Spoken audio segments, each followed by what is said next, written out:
Hello ਦੋਸਤੋ, ਮੈਂ ਹਾਂ ਅੰਕਿਤ ਸਿੰਘ ਰਾਣਾ ਅਤੇ ਪ੍ਰਤਾਪ ਅਕੈਡਮੀ ਦੇ ਓਫੀਸ਼ੀਅਲ YouTube ਚੈਨਲ 'ਤੇ ਤੁਹਾਡਾ ਸਾਰਿਆਂ ਦਾ ਸਵਾਗਤ ਹੈ। ਅੱਜ ਦੀ ਇਸ ਵੀਡੀਓ 'ਚ ਆਪਾਂ ਪੰਜਾਬ ਪੁਲਿਸ ਕਾਂਸਟੇਬਲ ਦੇ ਲਈ ਸੰਵਿਧਾਨ ਦੇ ਇੰਪੋਰਟੈਂਟ ਪ੍ਰਸ਼ਨ ਡਿਸਕਸ ਕਰਾਂਗੇ ਬਈ। ਲਗਭਗ 100 ਪ੍ਰਸ਼ਨ ਆਪਾਂ ਨੇ ਡਿਸਕਸ ਕਰਨੇ ਜਿਹੜੇ ਕਾਂਸਟੇਬਲ ਦੇ ਐਗਜ਼ਾਮ ਦੇ ਵਿੱਚ ਆ ਸਕਦੇ ਨੇ, ਹੈ ਨਾ। ਸੁਪਰ ਇੰਪੋਰਟੈਂਟ ਕੁਐਸਚਨ ਨੇ ਅਤੇ ਇਹ ਸਾਰੇ ਕੁਐਸਚਨ ਪੰਜਾਬ ਜੇਲ੍ਹ ਵਾਰਡਰ ਦਾ ਜਿਹੜਾ ਪਹਿਲਾਂ ਐਗਜ਼ਾਮ ਹੋਇਆ ਸੀਗਾ ਉਹਦੇ 'ਚ ਆ ਚੁੱਕੇ ਨੇ। ਉਹੀ ਕੁਐਸਚਨ ਨੇ ਆਪਾਂ ਡਿਸਕਸ ਕਰਨੇ ਆ ਦੁਬਾਰਾ, ਠੀਕ ਹੈ ਨਾ। ਅਤੇ ਇੱਕ ਪ੍ਰਸ਼ਨ ਦੇ ਨਾਲ ਆਪਾਂ 3 ਜਾਂ 4 ਪ੍ਰਸ਼ਨ ਉਹਦੇ ਨਾਲ ਸੰਬੰਧਿਤ ਜਿਹੜੇ ਹੈਗੇ ਆ ਨਾ ਉਹ ਡਿਸਕਸ ਕਰਾਂਗੇ। ਤਾਂ ਇਹ 100 ਪ੍ਰਸ਼ਨਾਂ ਦੇ ਨਾਲ ਨਾਲ ਤੁਹਾਨੂੰ ਲਗਭਗ 400 ਪ੍ਰਸ਼ਨ ਹੋ ਜਾਣੇ ਆ ਟੋਟਲ, ਠੀਕ ਹੈ ਨਾ। ਇੱਕ ਪ੍ਰਸ਼ਨ ਦੇ ਨਾਲ 4 ਪ੍ਰਸ਼ਨ ਆਪਾਂ ਹੋਰ ਡਿਸਕਸ ਕਰਾਂਗੇ ਤਾਂ ਕਿ 400 ਜਾਂ 500 ਕੁ ਪ੍ਰਸ਼ਨ ਆਪਾਂ ਡਿਸਕਸ ਕਰ ਲਈਏ, ਠੀਕ ਹੈ ਨਾ। ਅਤੇ ਮੈਨੂੰ ਪੂਰੀ ਉਮੀਦ ਹੈ ਕਿ ਜਿਹੜਾ ਕਾਂਸਟੇਬਲ ਦਾ ਐਗਜ਼ਾਮ ਹੋਣਾ ਹੈ ਨਾ ਉਹ ਤੁਹਾਡਾ ਕਵਰ ਹੋ ਜਾਏਗਾ। ਪੂਰੀ ਪੋਲਿਟੀ ਉਹਦੇ 'ਚ ਜਿੰਨੀ ਕੁ ਵੀ ਆਉਣੀ ਹੈ, ਸੰਵਿਧਾਨ ਦੇ ਜਿੰਨੇ ਕੁ ਵੀ ਪ੍ਰਸ਼ਨ ਆਉਣੇ ਆ ਨਾ ਉਹ ਕਵਰ ਹੋ ਜਾਣਗੇ ਸਾਰੇ ਦੇ ਸਾਰੇ, ਠੀਕ ਹੈ ਨਾ। ਤਾਂ ਮੇ ਬੀ ਮੈਂ ਇਸ ਵੀਡੀਓ ਦਾ ਇੱਕ ਹੋਰ ਪਾਰਟ ਬਣਾਵਾਂ, ਤਾਂ ਇਸ ਕਰਕੇ ਮੈਂ ਇਹਨੂੰ ਪਾਰਟ 1 ਹੀ ਕਿਹਾ ਹੈ, ਠੀਕ ਹੈ ਨਾ। ਜੇ ਵਧੀਆ ਲੱਗਿਆ ਤਾਂ ਨਾ ਤੁਹਾਨੂੰ ਵੀਡੀਓ ਵਧੀਆ ਲੱਗੀ ਹੈ ਤਾਂ ਰਿਸਪੌਂਸ ਜਿੰਨਾ ਕੁ ਵੀ ਹੈਗਾ ਤੁਸੀਂ ਆਪਣੇ ਹਿਸਾਬ ਨਾਲ ਦਿਓ ਵੀਡੀਓ ਨੂੰ, ਠੀਕ ਹੈ। ਵੀਡੀਓ ਨੂੰ ਸ਼ੇਅਰ ਕਰਨੀ ਹੈ ਬਈ ਤਾਂ ਕਿ ਫਿਰ ਆਪਾਂ ਦੂਜਾ ਪਾਰਟ ਵੀ ਇਸ ਵੀਡੀਓ ਦਾ ਬਣਾਈਏ। ਅਤੇ ਇੰਸਟਾਗ੍ਰਾਮ ਦਾ ਅਕਾਊਂਟ ਹੈ ਬਈ ਇਹ ਆਪਣਾ ਪ੍ਰਤਾਪ ਅਕੈਡਮੀ ਦਾ, ਜ਼ਰੂਰ ਫੋਲੋ ਕਰੋ ਸਾਨੂੰ ਇੱਥੇ। ਅਤੇ ਕੋਈ ਫੀਡਬੈਕ ਦੇਣੀ ਹੋਵੇ ਤਾਂ ਮੈਸੇਜ ਕਰ ਸਕਦੇ ਹੋ ਤੁਸੀਂ, ਠੀਕ ਹੈ ਨਾ। ਟੈਲੀਗ੍ਰਾਮ ਦਾ ਜਿਹੜਾ ਲਿੰਕ ਹੈ ਉਹ ਵੀ ਤੁਹਾਨੂੰ ਵੀਡੀਓ ਦੇ ਡਿਸਕ੍ਰਿਪਸ਼ਨ 'ਚ ਮਿਲ ਜੂਗਾ ਅਤੇ ਇੰਸਟਾਗ੍ਰਾਮ ਦਾ ਵੀ। ਆਪਾਂ ਪਹਿਲੇ ਪ੍ਰਸ਼ਨ ਤੋਂ ਸ਼ੁਰੂ ਕਰਦੇ ਹਾਂ। ਇਹ ਉਹ ਸਾਰੇ ਪ੍ਰਸ਼ਨ ਨੇ ਬਈ ਜਿਹੜੇ ਜੇਲ੍ਹ ਵਾਰਡਰ ਦੇ ਐਗਜ਼ਾਮ 'ਚ ਪੁੱਛੇ ਗਏ ਸੀ, ਠੀਕ ਹੈ ਨਾ। ਤਾਂ ਇੱਕ ਇੱਕ ਕਰਕੇ ਆਪਾਂ ਨੇ ਡਿਸਕਸ ਕਰਨੇ ਆ ਇਹ ਸਾਰੇ ਪ੍ਰਸ਼ਨ। ਪਹਿਲਾ ਪ੍ਰਸ਼ਨ ਹੈ ਬਈ, ਮਨੀ ਬਿੱਲ ਜਾਂ ਵਿੱਤੀ ਬਿੱਲ ਕਿਸ ਦੀ ਸਿਫਾਰਿਸ਼ 'ਤੇ ਲੋਕ ਸਭਾ ਦੇ ਵਿੱਚ ਪੇਸ਼ ਕੀਤੇ ਜਾਂਦੇ ਨੇ, ਠੀਕ ਹੈ ਨਾ। ਤਾਂ ਮਨੀ ਬਿੱਲ ਅਤੇ ਫਾਈਨੈਂਸ਼ੀਅਲ ਬਿੱਲ, ਸਭ ਤੋਂ ਮੇਨ ਪੁਆਇੰਟ ਇਹ ਹੈ ਕਿ ਇਹ ਲੋਕ ਸਭਾ ਦੇ ਵਿੱਚ ਹੀ ਪੇਸ਼ ਹੁੰਦੇ ਨੇ, ਠੀਕ ਹੈ ਨਾ। ਮਨੀ ਬਿੱਲ ਜਾਂ ਫਾਈਨੈਂਸ਼ੀਅਲ ਬਿੱਲ ਹੈ ਜਿਹੜੇ ਇਹਨਾਂ ਨੂੰ ਰਾਜ ਸਭਾ ਦੇ ਵਿੱਚ ਪੇਸ਼ ਨਹੀਂ ਕਰਿਆ ਜਾ ਸਕਦਾ, ਠੀਕ ਹੈ ਨਾ। ਪਹਿਲਾਂ ਆਪਾਂ ਇਸ ਪ੍ਰਸ਼ਨ ਦਾ ਆਨਸਰ ਦੇਖ ਲੈਂਦੇ ਹਾਂ, ਫਿਰ ਇਹਦੇ ਤੋਂ ਸੰਬੰਧਿਤ ਹੋਰ ਜਿੰਨੇ ਵੀ ਪ੍ਰਸ਼ਨ ਨੇ ਆਪਾਂ ਡਿਸਕਸ ਕਰਾਂਗੇ। ਤਾਂ ਇਹਦਾ ਸਹੀ ਆਨਸਰ ਹੈ ਬਈ ਰਾਸ਼ਟਰਪਤੀ, ਠੀਕ ਹੈ ਨਾ। ਹੁਣ ਮਨੀ ਬਿੱਲ ਯਾਨੀ ਇੱਕ ਤਾਂ ਮਨੀ ਬਿੱਲ ਹੋ ਗਿਆ, ਇੱਕ ਫਾਈਨੈਂਸ਼ੀਅਲ ਬਿੱਲ ਹੋ ਗਿਆ। ਇਹ ਦੋਨੇ ਬਿੱਲ ਰਾਸ਼ਟਰਪਤੀ ਦੇ ਕਹਿਣ 'ਤੇ ਹੀ ਲੋਕ ਸਭਾ ਦੇ ਵਿੱਚ ਆਉਂਦੇ ਨੇ, ਠੀਕ ਹੈ ਨਾ। ਹੁਣ ਆਪਾਂ ਬਿੱਲ ਵਾਲਾ ਟੋਪਿਕ ਥੋੜ੍ਹਾ ਜਿਹਾ ਡਿਸਕਸ ਕਰਦੇ ਹਾਂ। ਬਿੱਲ ਹੁੰਦੇ ਆ ਜਿਹੜੇ ਇਹ ਪਹਿਲਾਂ ਤਾਂ ਇਹ ਪੁਆਇੰਟ ਦੇਖੋ ਵੀ ਬਿੱਲ ਜੇ ਕੋਈ ਮੰਤਰੀ ਲੈ ਕੇ ਆ ਰਿਹਾ ਹੈ ਨਾ, ਕੋਈ ਵੀ ਮਿਨਿਸਟਰ ਲੈ ਕੇ ਬਿੱਲ ਆ ਰਿਹਾ, ਕੋਈ ਵੀ ਮੰਤਰੀ ਹੈ ਨਾ ਗੌਰਮੈਂਟ ਦਾ, ਤਾਂ ਉਹ ਬਿੱਲ ਹੋਊਗਾ। ਕੋਈ ਬਿੱਲ ਜੇ ਮਿਨਿਸਟਰ ਲੈ ਕੇ ਆ ਰਿਹਾ ਤਾਂ ਉਹ ਬਿੱਲ ਹੋਊਗਾ ਗੌਰਮੈਂਟ ਬਿੱਲ ਹੈ ਨਾ। ਜਾਂ ਤੁਸੀਂ ਕਹਿ ਦਿਓ ਫਿਰ ਓਫੀਸ਼ੀਅਲ ਬਿੱਲ ਹੈ ਨਾ, ਪੰਜਾਬੀ 'ਚ ਭਾਵੇਂ ਤੁਸੀਂ ਕਹਿ ਦਿਓ ਸਰਕਾਰੀ ਬਿੱਲ, ਹੈ ਨਾ। ਅਤੇ ਜੇ ਕੋਈ ਬਿੱਲ ਕੋਈ ਗੈਰ ਮੰਤਰੀ ਹੈ ਨਾ, ਕੋਈ ਵੀ MP ਲੈ ਕੇ ਆ ਰਿਹਾ, ਉਹ ਬਿੱਲ ਹੋਊਗਾ ਪ੍ਰਾਈਵੇਟ ਬਿੱਲ। ਕਲੀਅਰ ਹੈ ਬਈ, ਠੀਕ ਹੈ ਨਾ। ਇਹ ਪੁਆਇੰਟ ਯਾਦ ਰੱਖਣਾ। ਗੌਰਮੈਂਟ ਬਿੱਲ ਕੌਣ ਲੈ ਕੇ ਆਉਂਦਾ? ਹਮੇਸ਼ਾ ਮਿਨਿਸਟਰ ਲੈ ਕੇ ਆਉਂਦਾ। ਅਤੇ ਮਿਨਿਸਟਰ ਤੋਂ ਇਲਾਵਾ ਹੋਰ ਕੋਈ MP ਹੈ ਜਿਹੜਾ ਬਿੱਲ ਲੈ ਕੇ ਆ ਰਿਹਾ ਉਹ ਬਿੱਲ ਹੋਊਗਾ ਪ੍ਰਾਈਵੇਟ ਬਿੱਲ, ਠੀਕ ਹੈ ਨਾ। ਇਹ ਤਾਂ ਚਲੋ ਇਹ ਅਲੱਗ ਹੋ ਗਈ ਬਾਤ ਗੱਲ ਆਪਣੀ, ਹੈ ਨਾ। ਹੁਣ ਜਿਹੜੇ ਬਿੱਲ ਹੁੰਦੇ ਆ, ਬਿੱਲ ਵੀ 4 ਤਰ੍ਹਾਂ ਦੇ ਹੁੰਦੇ ਆ, ਹੈ ਨਾ। ਕਿਹੜੇ ਕਿਹੜੇ ਨੇ? ਇੱਕ ਮਿੰਟ, ਇਹਨੂੰ ਮੈਂ ਥੋੜ੍ਹਾ ਜਿਹਾ ਕਲੀਅਰ ਕਰਦਾ।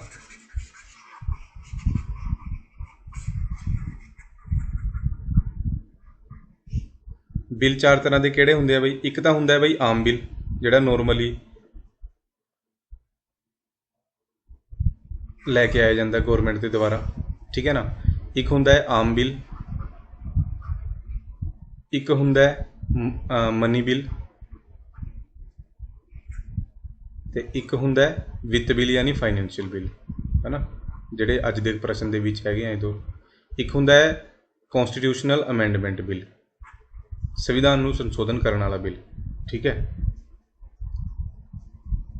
ਤਾਂ ਜਿਹੜਾ ਆਮ ਬਿੱਲ ਹੁੰਦਾ ਇਹਦਾ ਆਰਟੀਕਲ ਇਹ ਮਤਲਬ ਇਹ ਆਮ ਹੀ ਹੁੰਦਾ ਹੈ ਬਿੱਲ, ਠੀਕ ਹੈ ਨਾ। ਇਹਨੂੰ ਜਿੰਨੇ ਵੀ ਕਾਨੂੰਨ ਵਗੈਰਾ ਬਣਦੇ ਆ, ਹੈ ਨਾ, ਕੋਈ ਵੀ ਜਿਵੇਂ ਖੇਤੀ ਵਾਲਾ ਜਿਹੜਾ ਕਾਨੂੰਨ ਬਣੇ ਇਹ ਸਾਰੇ, ਹੈ ਨਾ, ਇਹ ਸਾਰੇ ਇਸੇ 'ਚ ਬਣੇ ਆ, ਠੀਕ ਹੈ ਨਾ। ਅਤੇ ਜਿੰਨੇ ਕੁ ਵੀ ਬਿੱਲ ਮਤਲਬ ਗੌਰਮੈਂਟ ਲੈ ਕੇ ਆਉਂਦੀ ਆ ਉਹ ਸਾਰੇ ਆਮ ਬਿੱਲ ਹੀ ਹੁੰਦੇ ਆ ਜ਼ਿਆਦਾਤਰ, ਠੀਕ ਹੈ। ਇਹਦਾ ਜਿਹੜਾ ਆਰਟੀਕਲ ਹੈ ਬਈ, ਇਹਦਾ ਆਰਟੀਕਲ ਵੀ ਪੁੱਛਿਆ ਜਾਂਦਾ। ਤਾਂ ਆਮ ਬਿੱਲ ਦਾ ਆਰਟੀਕਲ ਹੋ ਗਿਆ 107, ਠੀਕ ਹੈ। ਇਹ ਕੋਈ ਵੀ ਲੈ ਕੇ ਆ ਸਕਦਾ ਹੈ ਅਤੇ ਇਹ ਲੋਕ ਸਭਾ ਜਾਂ ਰਾਜ ਸਭਾ ਕਿਤੇ ਵੀ ਆ ਸਕਦਾ ਹੈ ਬਾਈ, ਠੀਕ ਹੈ ਨਾ। ਦੂਜਾ ਹੋ ਗਿਆ ਮਨੀ ਬਿੱਲ, ਇਹਦਾ ਆਰਟੀਕਲ ਹੈ ਬਈ ਆਰਟੀਕਲ 109 ਹੈ, ਸੋਰੀ ਆਰਟੀਕਲ 109 ਅਤੇ 110 ਇਹਦੇ ਆਰਟੀਕਲ ਨੇ। ਇਹ ਹਮੇਸ਼ਾ ਰਾਸ਼ਟਰਪਤੀ ਦੇ ਕਹਿਣ 'ਤੇ ਲੋਕ ਸਭਾ ਦੇ ਵਿੱਚ ਹੀ ਆਉਂਦਾ ਹੈ, ਹਮੇਸ਼ਾ, ਠੀਕ ਹੈ। ਫਾਈਨੈਂਸ਼ੀਅਲ ਬਿੱਲ ਹੈ, ਇਹ ਵੀ 2 ਤਰ੍ਹਾਂ ਦੇ ਹੁੰਦੇ ਨੇ, ਕੈਟੇਗਰੀ 1 ਅਤੇ ਕੈਟੇਗਰੀ 2। ਜਿਹੜਾ ਕੈਟੇਗਰੀ 1 ਹੈ ਉਹਦਾ ਜਿਹੜਾ ਆਰਟੀਕਲ ਹੈ ਬਈ ਉਹ ਹੈ ਆਰਟੀਕਲ 117 1, ਤੇ ਕੈਟਾਗਰੀ 2 ਦਾ ਜਿਹੜਾ ਆਰਟੀਕਲ ਹੈ ਉਹ ਹੈ 117(3), ਠੀਕ ਹੈ। ਤੇ ਇਹ ਜਿਹੜਾ ਸੰਵਿਧਾਨ ਨੂੰ ਸੰਸ਼ੋਧਨ ਕਰਨ ਦਾ ਬਿੱਲ ਹੈ ਉਹ 368 ਹੈ, ਠੀਕ ਹੈ। ਤਾਂ ਇਹ 4 ਤਰ੍ਹਾਂ ਦੇ ਬਿੱਲ ਨੇ, ਠੀਕ ਹੈ। ਤੇ ਇਹ ਆਮ ਬਿੱਲ ਹੈ, ਇਹ ਲੋਕ ਸਭਾ ਤੇ ਰਾਜ ਸਭਾ ਕਿਤੇ ਵੀ ਆ ਸਕਦਾ ਹੈ। ਮਨੀ ਬਿੱਲ ਹਮੇਸ਼ਾ ਲੋਕ ਸਭਾ ਦੇ ਵਿੱਚ ਆਊਗਾ, ਫਾਈਨੈਂਸ਼ੀਅਲ ਬਿੱਲ ਵੀ ਹਮੇਸ਼ਾ ਲੋਕ ਸਭਾ ਦੇ ਵਿੱਚ ਆਉਂਦਾ ਹੈ।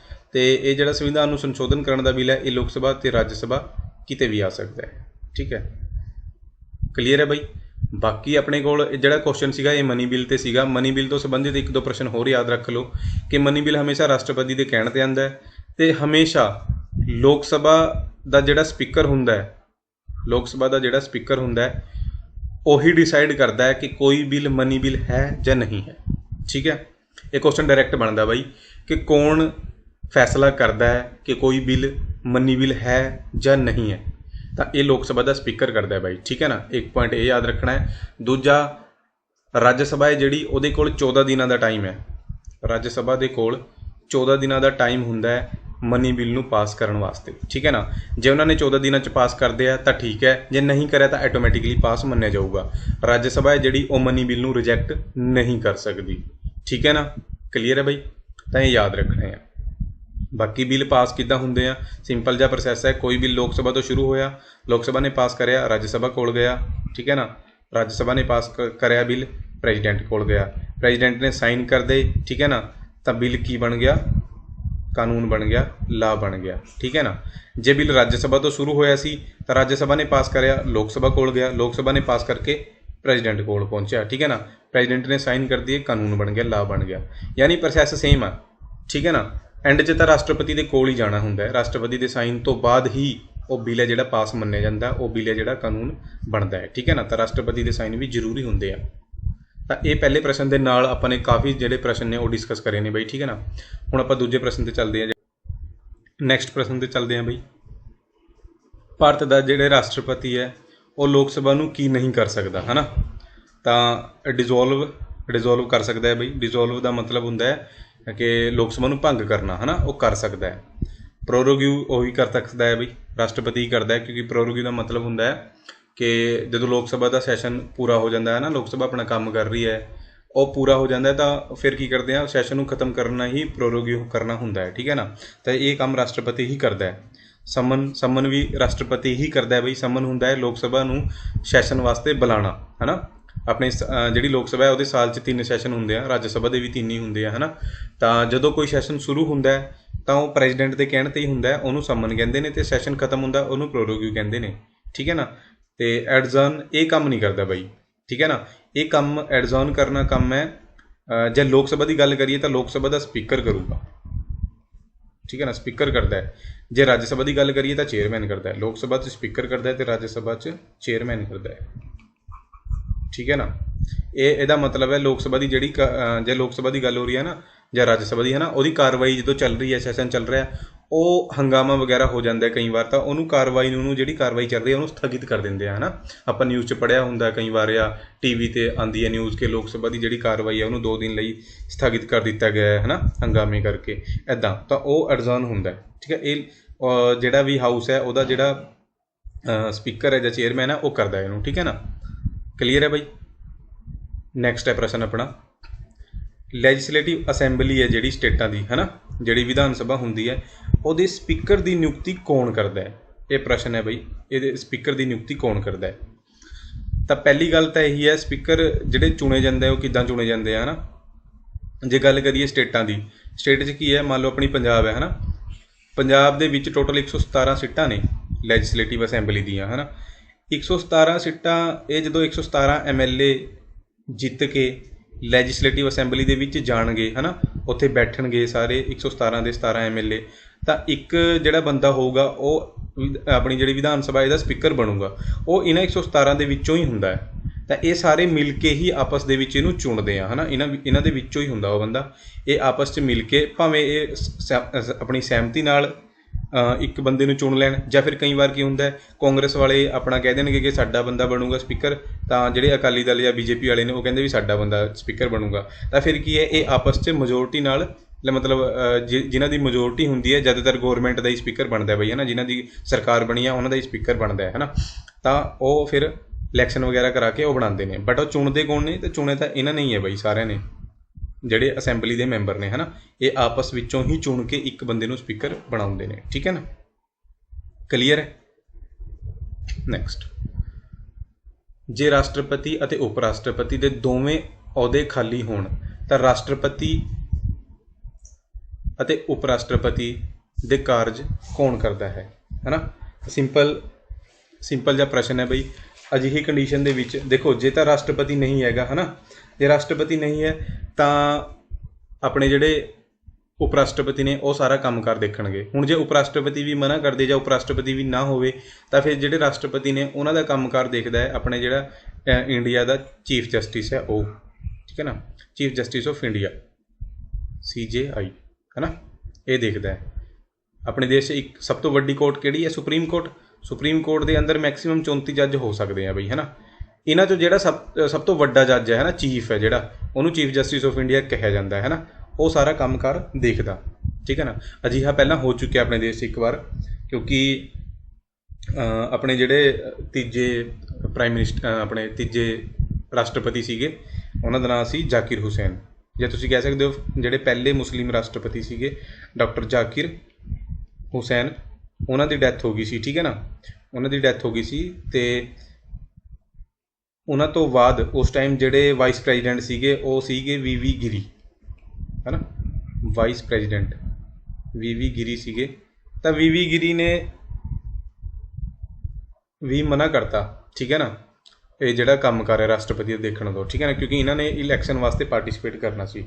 ਤਾਂ ਫਿਰ ਕੀ ਹੈ, ਉਸ ਟਾਈਮ ਆਪਣੇ ਜਿਹੜੇ ਜੱਜ ਸੀਗੇ ਮੁਹੰਮਦ ਹਦਾਇਤੁੱਲਾ, ਹੈ ਨਾ, ਉਹਨਾਂ ਨੇ ਸਾਰਾ ਕੰਮਕਾਰ ਦੇਖਿਆ। ਤਾਂ ਇਹ ਪਹਿਲਾਂ ਹੋ ਚੁੱਕਿਆ, ਠੀਕ ਹੈ ਨਾ, ਇਹ ਯਾਦ ਰੱਖਣਾ ਆਪਾਂ ਨੇ, ਠੀਕ ਹੈ ਬਾਈ।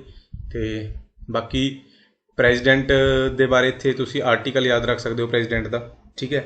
ਪ੍ਰੈਜ਼ੀਡੈਂਟ ਦਾ ਜਿਹੜਾ ਆਰਟੀਕਲ ਹੈ ਉਹ ਕਿਹੜਾ ਹੈ ਬਾਈ? ਉਹ ਹੈ ਆਰਟੀਕਲ 52, ਠੀਕ ਹੈ ਨਾ।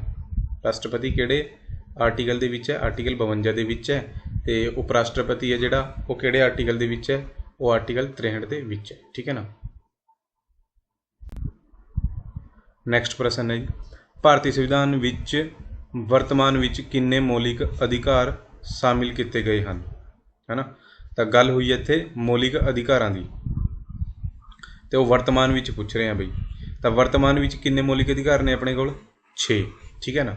ਜੇ ਵਰਤਮਾਨ ਦੀ ਥਾਂ 'ਤੇ ਉਹ ਪੁੱਛਦੇ ਭਾਰਤੀ ਸੰਵਿਧਾਨ ਵਿੱਚ ਕਿੰਨੇ ਮੌਲਿਕ ਅਧਿਕਾਰ ਸਨ, ਹੈ ਨਾ, ਤਾਂ ਆਨਸਰ ਹੋ ਜਾਣਾ ਸੀ 7, ਠੀਕ ਹੈ। ਕਿਉਂਕਿ ਜਦੋਂ ਮੌਲਿਕ ਅਧਿਕਾਰ ਸੰਵਿਧਾਨ ਦੇ ਵਿੱਚ ਸ਼ਾਮਿਲ ਕੀਤੇ ਗਏ ਸੀ ਉਸ ਟਾਈਮ ਸੀਗੇ ਆਪਣੇ ਕੋਲ 7 ਅਤੇ ਹੁਣ ਨੇ 6। ਇੱਕ ਜਿਹੜਾ ਮੌਲਿਕ ਅਧਿਕਾਰ ਹੈ ਉਹ ਸੀਗਾ ਬਈ ਆਰਟੀਕਲ 31, ਠੀਕ ਹੈ ਨਾ, ਅਤੇ ਉਹਦਾ ਨਾਂ ਸੀਗਾ ਬਈ ਰਾਈਟ ਟੂ ਪ੍ਰੋਪਰਟੀ, ਯਾਨੀ ਸੰਪत्ति ਦਾ ਅਧਿਕਾਰ, ਸੰਪत्ति ਦਾ ਅਧਿਕਾਰ, ਠੀਕ ਹੈ ਨਾ। ਜਾਇਦਾਦ ਦਾ ਅਧਿਕਾਰ ਵੀ ਆਪਾਂ ਪੰਜਾਬੀ 'ਚ ਕਹਿ ਸਕਦੇ ਹਾਂ, ਜਾਇਦਾਦ ਦਾ ਅਧਿਕਾਰ, ਠੀਕ ਹੈ। ਇਹਨੂੰ ਡਿਲੀਟ ਕਰਤਾ ਸੀ, ਠੀਕ ਹੈ। ਇਹਨੂੰ ਡਿਲੀਟ ਕਦੋਂ ਕਰਿਆ ਗਿਆ? 44ਵਾਂ ਸੰਸ਼ੋਧਨ ਸੀਗਾ ਬਈ, 44ਵਾਂ ਸੰਸ਼ੋਧਨ 1978 ਦੇ ਵਿੱਚ, ਠੀਕ ਹੈ ਨਾ, 448, ਠੀਕ ਹੈ ਨਾ। ਤਾਂ 44ਵੇਂ ਸੰਸ਼ੋਧਨ 1978 ਦੇ ਤਹਿਤ ਇਸ ਆਰਟੀਕਲ ਨੂੰ ਡਿਲੀਟ ਕਰਤਾ ਸੀ, ਠੀਕ ਹੈ। ਹੁਣ ਆਪਣੇ ਕੋਲ ਕਿੰਨੇ ਨੇ? 6 ਮੌਲਿਕ ਅਧਿਕਾਰ ਨੇ।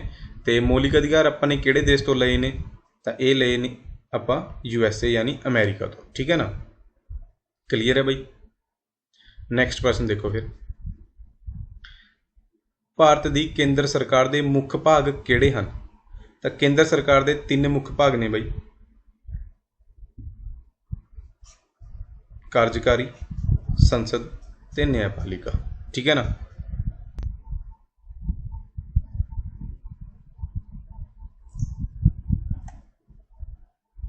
ਨੈਕਸਟ ਪ੍ਰਸ਼ਨ ਹੈ ਜੀ, ਹੇਠ ਲਿਖੇ ਕਿਸ ਦੇਸ਼ ਤੋਂ ਭਾਰਤੀ ਸੰਵਿਧਾਨ ਵਿੱਚ ਰਾਜਨੀਤੀ ਦੇ ਨਿਰਦੇਸ਼ਕ ਸਿਧਾਂਤ ਲਏ ਗਏ ਹਨ, ਠੀਕ ਹੈ ਨਾ। ਤਾਂ ਇਹ ਜਿਹੜੇ directive principle of state policy ਨੇ, ਇਹ ਆਪਾਂ ਨੇ ਕਿਹੜੇ ਦੇਸ਼ ਤੋਂ ਲਏ ਨੇ? ਇਹ ਲਏ ਨੇ ਆਪਾਂ ਨੇ ਆਇਰਲੈਂਡ ਤੋਂ, ਠੀਕ ਹੈ ਨਾ। ਅਤੇ ਇਹ ਕਿਹੜੇ ਭਾਗ ਦੇ ਵਿੱਚ ਨੇ? ਤਾਂ ਇਹ ਨੇ ਸੰਵਿਧਾਨ ਦੇ ਭਾਗ 4 ਦੇ ਵਿੱਚ, ਠੀਕ ਹੈ। ਸੰਵਿਧਾਨ ਦੇ ਭਾਗ 4 ਦੇ ਵਿੱਚ ਨੇ 36 ਤੋਂ ਲੈ ਕੇ 51 ਅਨੁਛੇਦ ਤੱਕ, ਠੀਕ ਹੈ ਨਾ, ਇਹੀ ਚੱਲਦੇ ਨੇ। ਤਾਂ ਇਹ ਆਪਾਂ ਨੇ ਆਇਰਲੈਂਡ ਤੋਂ ਲਏ ਨੇ, ਠੀਕ ਹੈ। ਨੈਕਸਟ ਹੈ ਬਈ, ਕਥਨ ਹੈ ਜਿਹੜਾ ਇਕੁਅਲ ਪੇ ਇਕੁਅਲ ਵਰਕ ਯਾਨੀ ਸਮਾਨ ਕੰਮ ਕਰਨ 'ਤੇ ਸਮਾਨ ਜਿਹੜਾ ਤਨਖਾਹ ਹੈ ਉਹ ਮਿਲਦੀ ਹੈ, ਸਮਾਨ ਤਨਖਾਹ ਮਿਲਦੀ ਹੈ। ਇਹ ਕਿਹਦੇ ਨਾਲ ਸੰਬੰਧਿਤ ਹੈ? ਤਾਂ ਇਹ ਸੰਬੰਧਿਤ ਹੈ ਬਈ ਨਿਰਦੇਸ਼ਕ ਸਿਧਾਂਤਾਂ ਦੇ ਨਾਲ, ਠੀਕ ਹੈ ਨਾ। Directive principle of state policy ਜਿਹੜਾ ਆਪਾਂ ਨੇ ਇਹ ਵਾਲਾ ਡਿਸਕਸ ਕਰਿਆ ਹੈ ਨਾ, ਇਹ ਸੰਵਿਧਾਨ ਦੇ ਭਾਗ ਚੌਥੇ ਦੇ ਵਿੱਚ ਹੈ, ਜਿਹੜਾ ਆਪਾਂ ਨੇ ਆਇਰਲੈਂਡ ਤੋਂ ਲਿਆ ਹੈ ਨਾ। ਇਹ ਹੈ ਕੀ ਹੈ? ਇਹ ਬਈ ਇਹਦੇ ਵਿੱਚ ਨਾ 36 ਤੋਂ ਲੈ ਕੇ 51 ਅਨੁਛੇਦ ਤੱਕ ਕੁਝ ਕੰਮ ਲਿਖੇ ਨੇ। ਹਰ ਇੱਕ ਅਨੁਛੇਦ ਦੇ ਵਿੱਚ ਅਲੱਗ-ਅਲੱਗ, ਜਿਵੇਂ ਐਗਜ਼ਾਮਪਲ ਦੇ ਤੌਰ 'ਤੇ ਆਪਾਂ ਆਰਟੀਕਲ 40 ਜੇ ਦੇਖੀਏ ਤਾਂ ਇਹਦੇ 'ਚ ਲਿਖਿਆ ਹੋਇਆ ਹੈ ਵੀ ਕਿ ਸਰਕਾਰ ਨੇ ਪੰਚਾਇਤਾਂ ਦਾ ਕੀ ਕਰਨਾ ਹੈ, ਗਠਨ ਕਰਨਾ ਹੈ ਨਾ।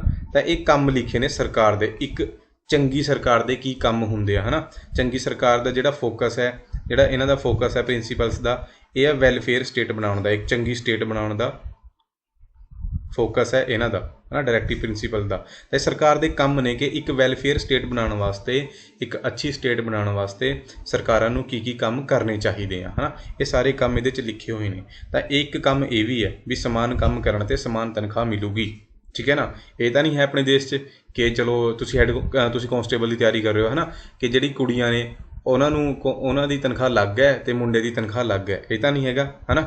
ਜੇ ਤੁਸੀਂ ਦੋਨੇ ਸੇਮ ਰੈਂਕ 'ਤੇ ਹੋ ਨਾ, ਸੇਮ ਪੋਸਟ 'ਤੇ ਹੋ ਕਾਂਸਟੇਬਲ, ਤਾਂ ਤਨਖਾਹ ਤੁਹਾਡੀ ਦੋਨਾਂ ਦੀ ਬਰਾਬਰ ਹੀ ਹੋਊਗੀ, ਹੈ ਨਾ। ਇਹ ਵੀ ਚੰਗੀ ਸਰਕਾਰ ਦੀ ਕੀ ਹੈ, ਇੱਕ ਤਰ੍ਹਾਂ ਦਾ ਕੰਮ ਹੈ। ਤਾਂ ਇਹ ਆਪਸ਼ਨ ਸੀ ਹੋ ਗਿਆ ਦਾ ਸਹੀ ਆਨਸਰ, ਠੀਕ ਹੈ ਨਾ। ਨੈਕਸਟ ਦੇਖੋ, ਫਿਰ ਨੈਕਸਟ ਹੈ ਵੀ ਭਾਰਤ ਦੇ ਰਾਸ਼ਟਰਪਤੀ ਦੇ ਅਹੁਦੇ ਦੀ ਖਾਲੀ ਥਾਂ ਨੂੰ ਕਿੰਨੇ ਦਿਨਾਂ ਦੇ ਅੰਦਰ ਅੰਦਰ ਭਰਿਆ ਜਾਣਾ ਚਾਹੀਦਾ ਹੈ ਨਾ। ਤਾਂ ਜਦੋਂ ਰਾਸ਼ਟਰਪਤੀ ਦੀ ਪੋਸਟ ਹੈ ਜਿਹੜੀ ਉਹ ਖਾਲੀ ਹੋ ਜਾਏ, ਹੈ ਨਾ, ਕਿਸੇ ਵੀ ਕਾਰਨ, ਹੈ ਨਾ, ਤਾਂ ਜ਼ਿਆਦਾ ਤੋਂ ਜ਼ਿਆਦਾ ਉਹ 6 ਮਹੀਨੇ ਤੱਕ ਖਾਲੀ ਰਹਿ ਸਕਦੀ ਹੈ, ਠੀਕ ਹੈ ਨਾ। ਉਸ ਤੋਂ ਪਹਿਲਾਂ ਸਰਕਾਰ ਨੇ ਇਲੈਕਸ਼ਨ ਕਰਾਉਣੇ ਹੁੰਦੇ ਆ, ਠੀਕ ਹੈ, ਅਤੇ ਉਹ ਪੋਸਟ ਜਿਹੜੀ ਉਹ ਫਿਲ ਕਰਨੀ ਹੁੰਦੀ ਹੈ। ਇੰਨਾ ਟਾਈਮ ਜਿਹੜੇ ਵਾਈਸ ਪ੍ਰੈਜ਼ੀਡੈਂਟ ਨੇ ਉਹ ਸਾਰਾ ਕੰਮਕਾਰ ਦੇਖਦੇ ਨੇ, ਹੈ ਨਾ। ਬਾਈ ਚਾਂਸ ਜੇ ਵਾਈਸ ਪ੍ਰੈਜ਼ੀਡੈਂਟ ਵੀ ਨਾ ਹੋਣ ਤਾਂ ਜਿਹੜੇ ਆਪਣੇ ਚੀਫ ਜਸਟਿਸ ਆਫ ਇੰਡੀਆ ਨੇ ਉਹ ਸਾਰਾ ਕੰਮਕਾਰ ਦੇਖਦੇ ਨੇ ਬਾਈ, ਠੀਕ ਹੈ ਨਾ। ਕਲੀਅਰ ਹੈ? ਠੀਕ ਹੈ। ਅਤੇ ਪ੍ਰੈਜ਼ੀਡੈਂਟ ਦਾ ਆਰਟੀਕਲ ਤੁਹਾਨੂੰ ਪਤਾ ਹੀ ਹੈ ਕਿੰਨਾ ਹੈ, ਹੁਣੇ ਦੱਸ ਕੇ ਹਟਿਆ ਮੈਂ। ਆਰਟੀਕਲ 52 ਹੈ ਜਿਹੜਾ ਉਹ ਪ੍ਰੈਜ਼ੀਡੈਂਟ ਨਾਲ ਰਿਲੇਟਡ ਹੈ। ਪ੍ਰੈਜ਼ੀਡੈਂਟ ਹੈ ਜਿਹੜਾ ਉਹ ਫਸਟ ਸਿਟੀਜ਼ਨ ਆਫ ਇੰਡੀਆ ਹੁੰਦਾ ਹੈ, ਭਾਰਤ ਦਾ ਪਹਿਲਾ ਨਾਗਰਿਕ, ਫਸਟ ਸਿਟੀਜ਼ਨ ਆਫ ਇੰਡੀਆ, ਹੈ ਨਾ, ਭਾਰਤ ਦਾ ਪਹਿਲਾ ਨਾਗਰਿਕ ਹੁੰਦਾ ਹੈ। ਅਤੇ ਇਹ ਸਰਵਉੱਚ ਸੈਨਾਪਤੀ ਵੀ ਹੁੰਦਾ ਆਪਣੀ ਸੈਨਾਵਾਂ ਦਾ। 3 ਸੈਨਾ ਨੇ ਆਪਣੇ ਕੋਲ, ਨੇਵੀ, ਏਅਰਫੋਰਸ ਅਤੇ ਆਰਮੀ, ਹੈ ਨਾ। ਤਿੰਨਾਂ ਦਾ ਇਹ ਕੀ ਹੁੰਦਾ ਹੈ, ਕਮਾਂਡਰ ਇਨ ਚੀਫ ਇਹਨੂੰ ਕਹਿੰਦੇ ਨੇ ਆਪਣੇ ਪ੍ਰੈਜ਼ੀਡੈਂਟ ਨੂੰ, ਠੀਕ ਹੈ ਜੀ। ਅਤੇ ਇਹ ਸਾਰੇ ਯਾਦ ਰੱਖਣੇ ਆਪਣੇ, ਹੈ ਨਾ। ਅਤੇ ਨੈਕਸਟ ਆਪਾਂ ਪ੍ਰਸ਼ਨ 'ਤੇ ਚੱਲਦੇ ਹਾਂ ਆਪਣੇ 'ਤੇ ਕਿ ਹੇਠ ਲਿਖਿਆਂ ਵਿੱਚੋਂ ਭਾਰਤੀ ਸੰਵਿਧਾਨ ਦੇ ਕਿਹੜੇ ਆਰਟੀਕਲ ਦੇ ਵਿੱਚ ਚੋਣ ਕਮਿਸ਼ਨ ਹੈ ਨਾ। ਤਾਂ ਚੋਣ ਕਮਿਸ਼ਨ ਹੈ ਬਈ ਜਿਹੜੀ ਉਹ ਆਰਟੀਕਲ 324 ਦੇ ਵਿੱਚ ਹੈ, ਠੀਕ ਹੈ ਨਾ। ਚੋਣ ਕਮਿਸ਼ਨ ਯਾਨੀ ਇਲੈਕਸ਼ਨ ਕਮਿਸ਼ਨ ਹੈ ਜਿਹੜੀ ਉਹ ਆਰਟੀਕਲ 324 ਦੇ ਵਿੱਚ ਹੈ ਬਈ। ਅਤੇ ਬਾਕੀ ਇਲੈਕਸ਼ਨ ਕਮਿਸ਼ਨ ਬਾਰੇ ਆਪਾਂ ਪੁਆਇੰਟ ਕੁਝ ਦੇਖ ਲੈਂਦੇ ਹਾਂ। ਜਿਵੇਂ ਇਲੈਕਸ਼ਨ ਕਮਿਸ਼ਨ ਦੇ ਵਿੱਚ 3 ਮਤਲਬ ਤੁਸੀਂ ਕਹਿ ਸਕਦੇ ਹੋ ਕਿ 3 ਮੈਂਬਰ ਹੁੰਦੇ ਆ ਇਹਨਾਂ ਦੇ, ਹੈ ਨਾ। ਜਾਂ ਤੁਸੀਂ 3 ਇਲੈਕਸ਼ਨ ਕਮਿਸ਼ਨਰ ਹੁੰਦੇ ਆ, 3 ਇਲੈਕਸ਼ਨ ਕਮਿਸ਼ਨਰ ਹੁੰਦੇ ਆ। ਉਹਨਾਂ ਦੇ ਵਿੱਚ ਇੱਕ ਹੁੰਦਾ ਹੈ ਚੀਫ ਇਲੈਕਸ਼ਨ ਕਮਿਸ਼ਨਰ, ਅਤੇ ਇਹਦੇ ਥੱਲੇ 2 ਹੁੰਦੇ ਆ ਇਲੈਕਸ਼ਨ ਕਮਿਸ਼ਨਰ, ਠੀਕ ਹੈ ਨਾ। ਇੱਦਾਂ ਹੁੰਦਾ ਵੀ, ਠੀਕ ਹੈ। ਅਤੇ ਜਿਹੜਾ ਚੀਫ ਇਲੈਕਸ਼ਨ ਕਮਿਸ਼ਨਰ ਹੁੰਦਾ ਹੈ ਇਹਦੀ ਜਿਹੜੀ ਤੁਸੀਂ ਕਹਿ ਸਕਦੇ ਹੋ ਏਜ, ਮੈਕਸੀਮਮ ਏਜ ਇਹਦੀ 65 ਸਾਲ ਹੈ। ਅਤੇ ਕਾਰਜਕਾਲ ਹੈ ਜਿਹੜਾ ਇਹਦਾ 6 ਸਾਲ ਦਾ ਹੁੰਦਾ ਹੈ। ਇਹ ਯਾਦ ਰੱਖਣਾ ਆਪਾਂ ਨੇ, ਇਹ ਡਾਇਰੈਕਟ ਕੁਐਸਚਨ ਬਣਦਾ ਬਈ ਇਲੈਕਸ਼ਨ ਕਮਿਸ਼ਨਰ ਦਾ ਜਿਹੜਾ ਕਾਰਜਕਾਲ ਹੈ ਉਹ ਕਿੰਨੇ ਸਾਲ ਦਾ ਹੁੰਦਾ ਹੈ, 6 ਸਾਲ ਦਾ ਹੁੰਦਾ ਹੈ, ਠੀਕ ਹੈ ਨਾ। ਅਤੇ ਇਹਨੂੰ ਹਟਾਉਣ ਦਾ ਪ੍ਰੋਸੈਸ ਵੀ ਸੇਮ ਹੈ, ਜਿੱਦਾਂ ਆਪਾਂ ਸੁਪਰੀਮ ਕੋਰਟ ਦੇ ਜੱਜ ਨੂੰ ਹਟਾਉਂਦੇ ਹਾਂ ਤਾਂ ਸੇਮ ਇਸ ਨੂੰ ਵੀ ਹਟਾ ਸਕਦੇ ਹਾਂ, ਸੇਮ ਪ੍ਰੋਸੈਸ ਹੈ, ਠੀਕ ਹੈ ਨਾ। ਅਤੇ ਆਪਣੇ ਦੇਸ਼ ਦਾ ਜਿਹੜਾ ਪਹਿਲਾ ਚੀਫ ਇਲੈਕਸ਼ਨ ਕਮਿਸ਼ਨਰ ਸੀਗਾ ਫਸਟ, ਉਹ ਸੀਗਾ ਬਈ ਸੁਕੁਮਾਰ, ਉੱਥੇ ਲਿਖਦਾ ਬਾਈ ਮੈਂ, ਹੈ ਨਾ, ਸੁਕੁਮਾਰ ਸੇਨ, ਠੀਕ ਹੈ ਨਾ। ਐਟ ਪ੍ਰੈਜੈਂਟ ਕੌਣ ਹੈ ਇਹ ਤੁਸੀਂ ਦੱਸੋ ਬਾਈ, ਠੀਕ ਹੈ ਨਾ। ਐਟ ਪ੍ਰੈਜੈਂਟ ਕੌਣ ਹੈ, ਕਲੀਅਰ ਹੈ। ਬਾਕੀ ਇਹਦੇ ਨਾਲ ਸੰਬੰਧਿਤ ਇੱਕ ਇੰਨਾ ਬਹੁਤ ਹੈ ਬਾਈ, ਠੀਕ ਹੈ ਨਾ। ਨੈਕਸਟ, ਅੱਛਾ ਹਾਂ, ਇਹ ਜਿਹੜਾ ਇਲੈਕਸ਼ਨ ਕਮਿਸ਼ਨ ਹੁੰਦਾ ਹੈ ਨਾ, ਇਹ ਵੀ 2 ਤਰ੍ਹਾਂ ਦੇ ਹੁੰਦੇ ਆ ਬਾਈ। ਸੈਂਟਰ ਦਾ ਅਲੱਗ ਹੋਊਗਾ, ਸਟੇਟ ਦਾ ਅਲੱਗ ਹੋਊਗਾ, ਠੀਕ ਹੈ ਨਾ। ਸਟੇਟ ਵਾਲਾ ਜਿਹੜਾ ਇਲੈਕਸ਼ਨ ਕਮਿਸ਼ਨ ਹੈ ਉਹ ਪੰਚਾਇਤਾਂ ਦੇ ਇਲੈਕਸ਼ਨ ਅਤੇ ਮਿਊਨਸਿਪੈਲਿਟੀਜ਼ ਦੇ ਇਲੈਕਸ਼ਨ ਉਹ ਕਰਾਊਗਾ। ਬਾਕੀ ਸਾਰੇ ਇਲੈਕਸ਼ਨ ਸੈਂਟਰ ਵਾਲਾ ਕਰਾਊਗਾ, ਠੀਕ ਹੈ ਨਾ। ਸਾਰੇ ਇਹ MLA ਦਾ ਵੀ, ਸਟੇਟ ਦੇ ਵਿੱਚ MLA ਹੁੰਦੇ ਆ, MLA ਦਾ ਇਲੈਕਸ਼ਨ ਵੀ ਸੈਂਟਰ ਵਾਲਾ ਹੀ ਕਰਾਉਂਦਾ, ਅਤੇ ਉਸ ਤੋਂ ਉੱਪਰ ਵਾਲੇ ਸਾਰੇ, ਠੀਕ ਹੈ ਨਾ। ਨੈਕਸਟ ਪ੍ਰਸ਼ਨ ਹੈ ਬਈ, ਹੇਠ ਲਿਖਿਆਂ ਵਿੱਚੋਂ ਕਿਹੜਾ ਰਾਜ ਸਰਕਾਰ ਦੀਆਂ ਭੂਮਿਕਾਵਾਂ ਅਤੇ ਜ਼ਿੰਮੇਵਾਰੀਆਂ ਦੇ ਅਧੀਨ ਨਹੀਂ ਆਉਂਦਾ? ਠੀਕ ਹੈ ਨਾ, ਤਾਂ ਉਹਨਾਂ ਨੇ ਨਹੀਂ ਪੁੱਛਿਆ। ਦੇਖੋ ਬਈ, ਜਿਹੜੇ ਆਪਣੇ ਸੈਂਟਰ ਗੌਰਮੈਂਟ ਹੈ ਆਪਣੀ, ਹੈ ਨਾ, ਅਤੇ ਇੱਕ ਸਟੇਟ ਗੌਰਮੈਂਟ ਹੈ ਆਪਣੀ, ਇਹਨਾਂ ਦੋਨਾਂ ਦੇ ਵਿੱਚ ਜਿੰਨੇ ਵੀ ਮਤਲਬ ਤੁਸੀਂ ਕਹਿ ਸਕਦੇ ਹੋ ਵੀ ਇਹਨਾਂ ਦੀ ਸ਼ਕਤੀਆਂ ਜਿਹੜੀ ਹੈ ਨਾ ਉਹ ਡਿਵਾਈਡ ਕਰੀ ਵੀਆਂ ਨੇ ਕਿ ਕਿਸ ਟੌਪਿਕ ਦੇ ਉੱਤੇ ਜਾਂ ਕਿਸ ਸਬਜੈਕਟ ਦੇ ਉੱਤੇ ਕੌਣ ਕਾਨੂੰਨ ਬਣਾਊਗਾ, ਹੈ ਨਾ। ਤਾਂ ਆਪਣੇ ਕੋਲ ਇੱਕ 7ਵੀਂ ਅਨੁਸੂਚੀ ਹੈ, 7ਵੀਂ ਅਨੁਸੂਚੀ ਹੈ, ਠੀਕ ਹੈ ਨਾ। ਇਹਦੇ ਵਿੱਚ 3 ਸੂਚੀਆਂ ਬਣਾਈਆਂ ਹੋਈਆਂ ਨੇ।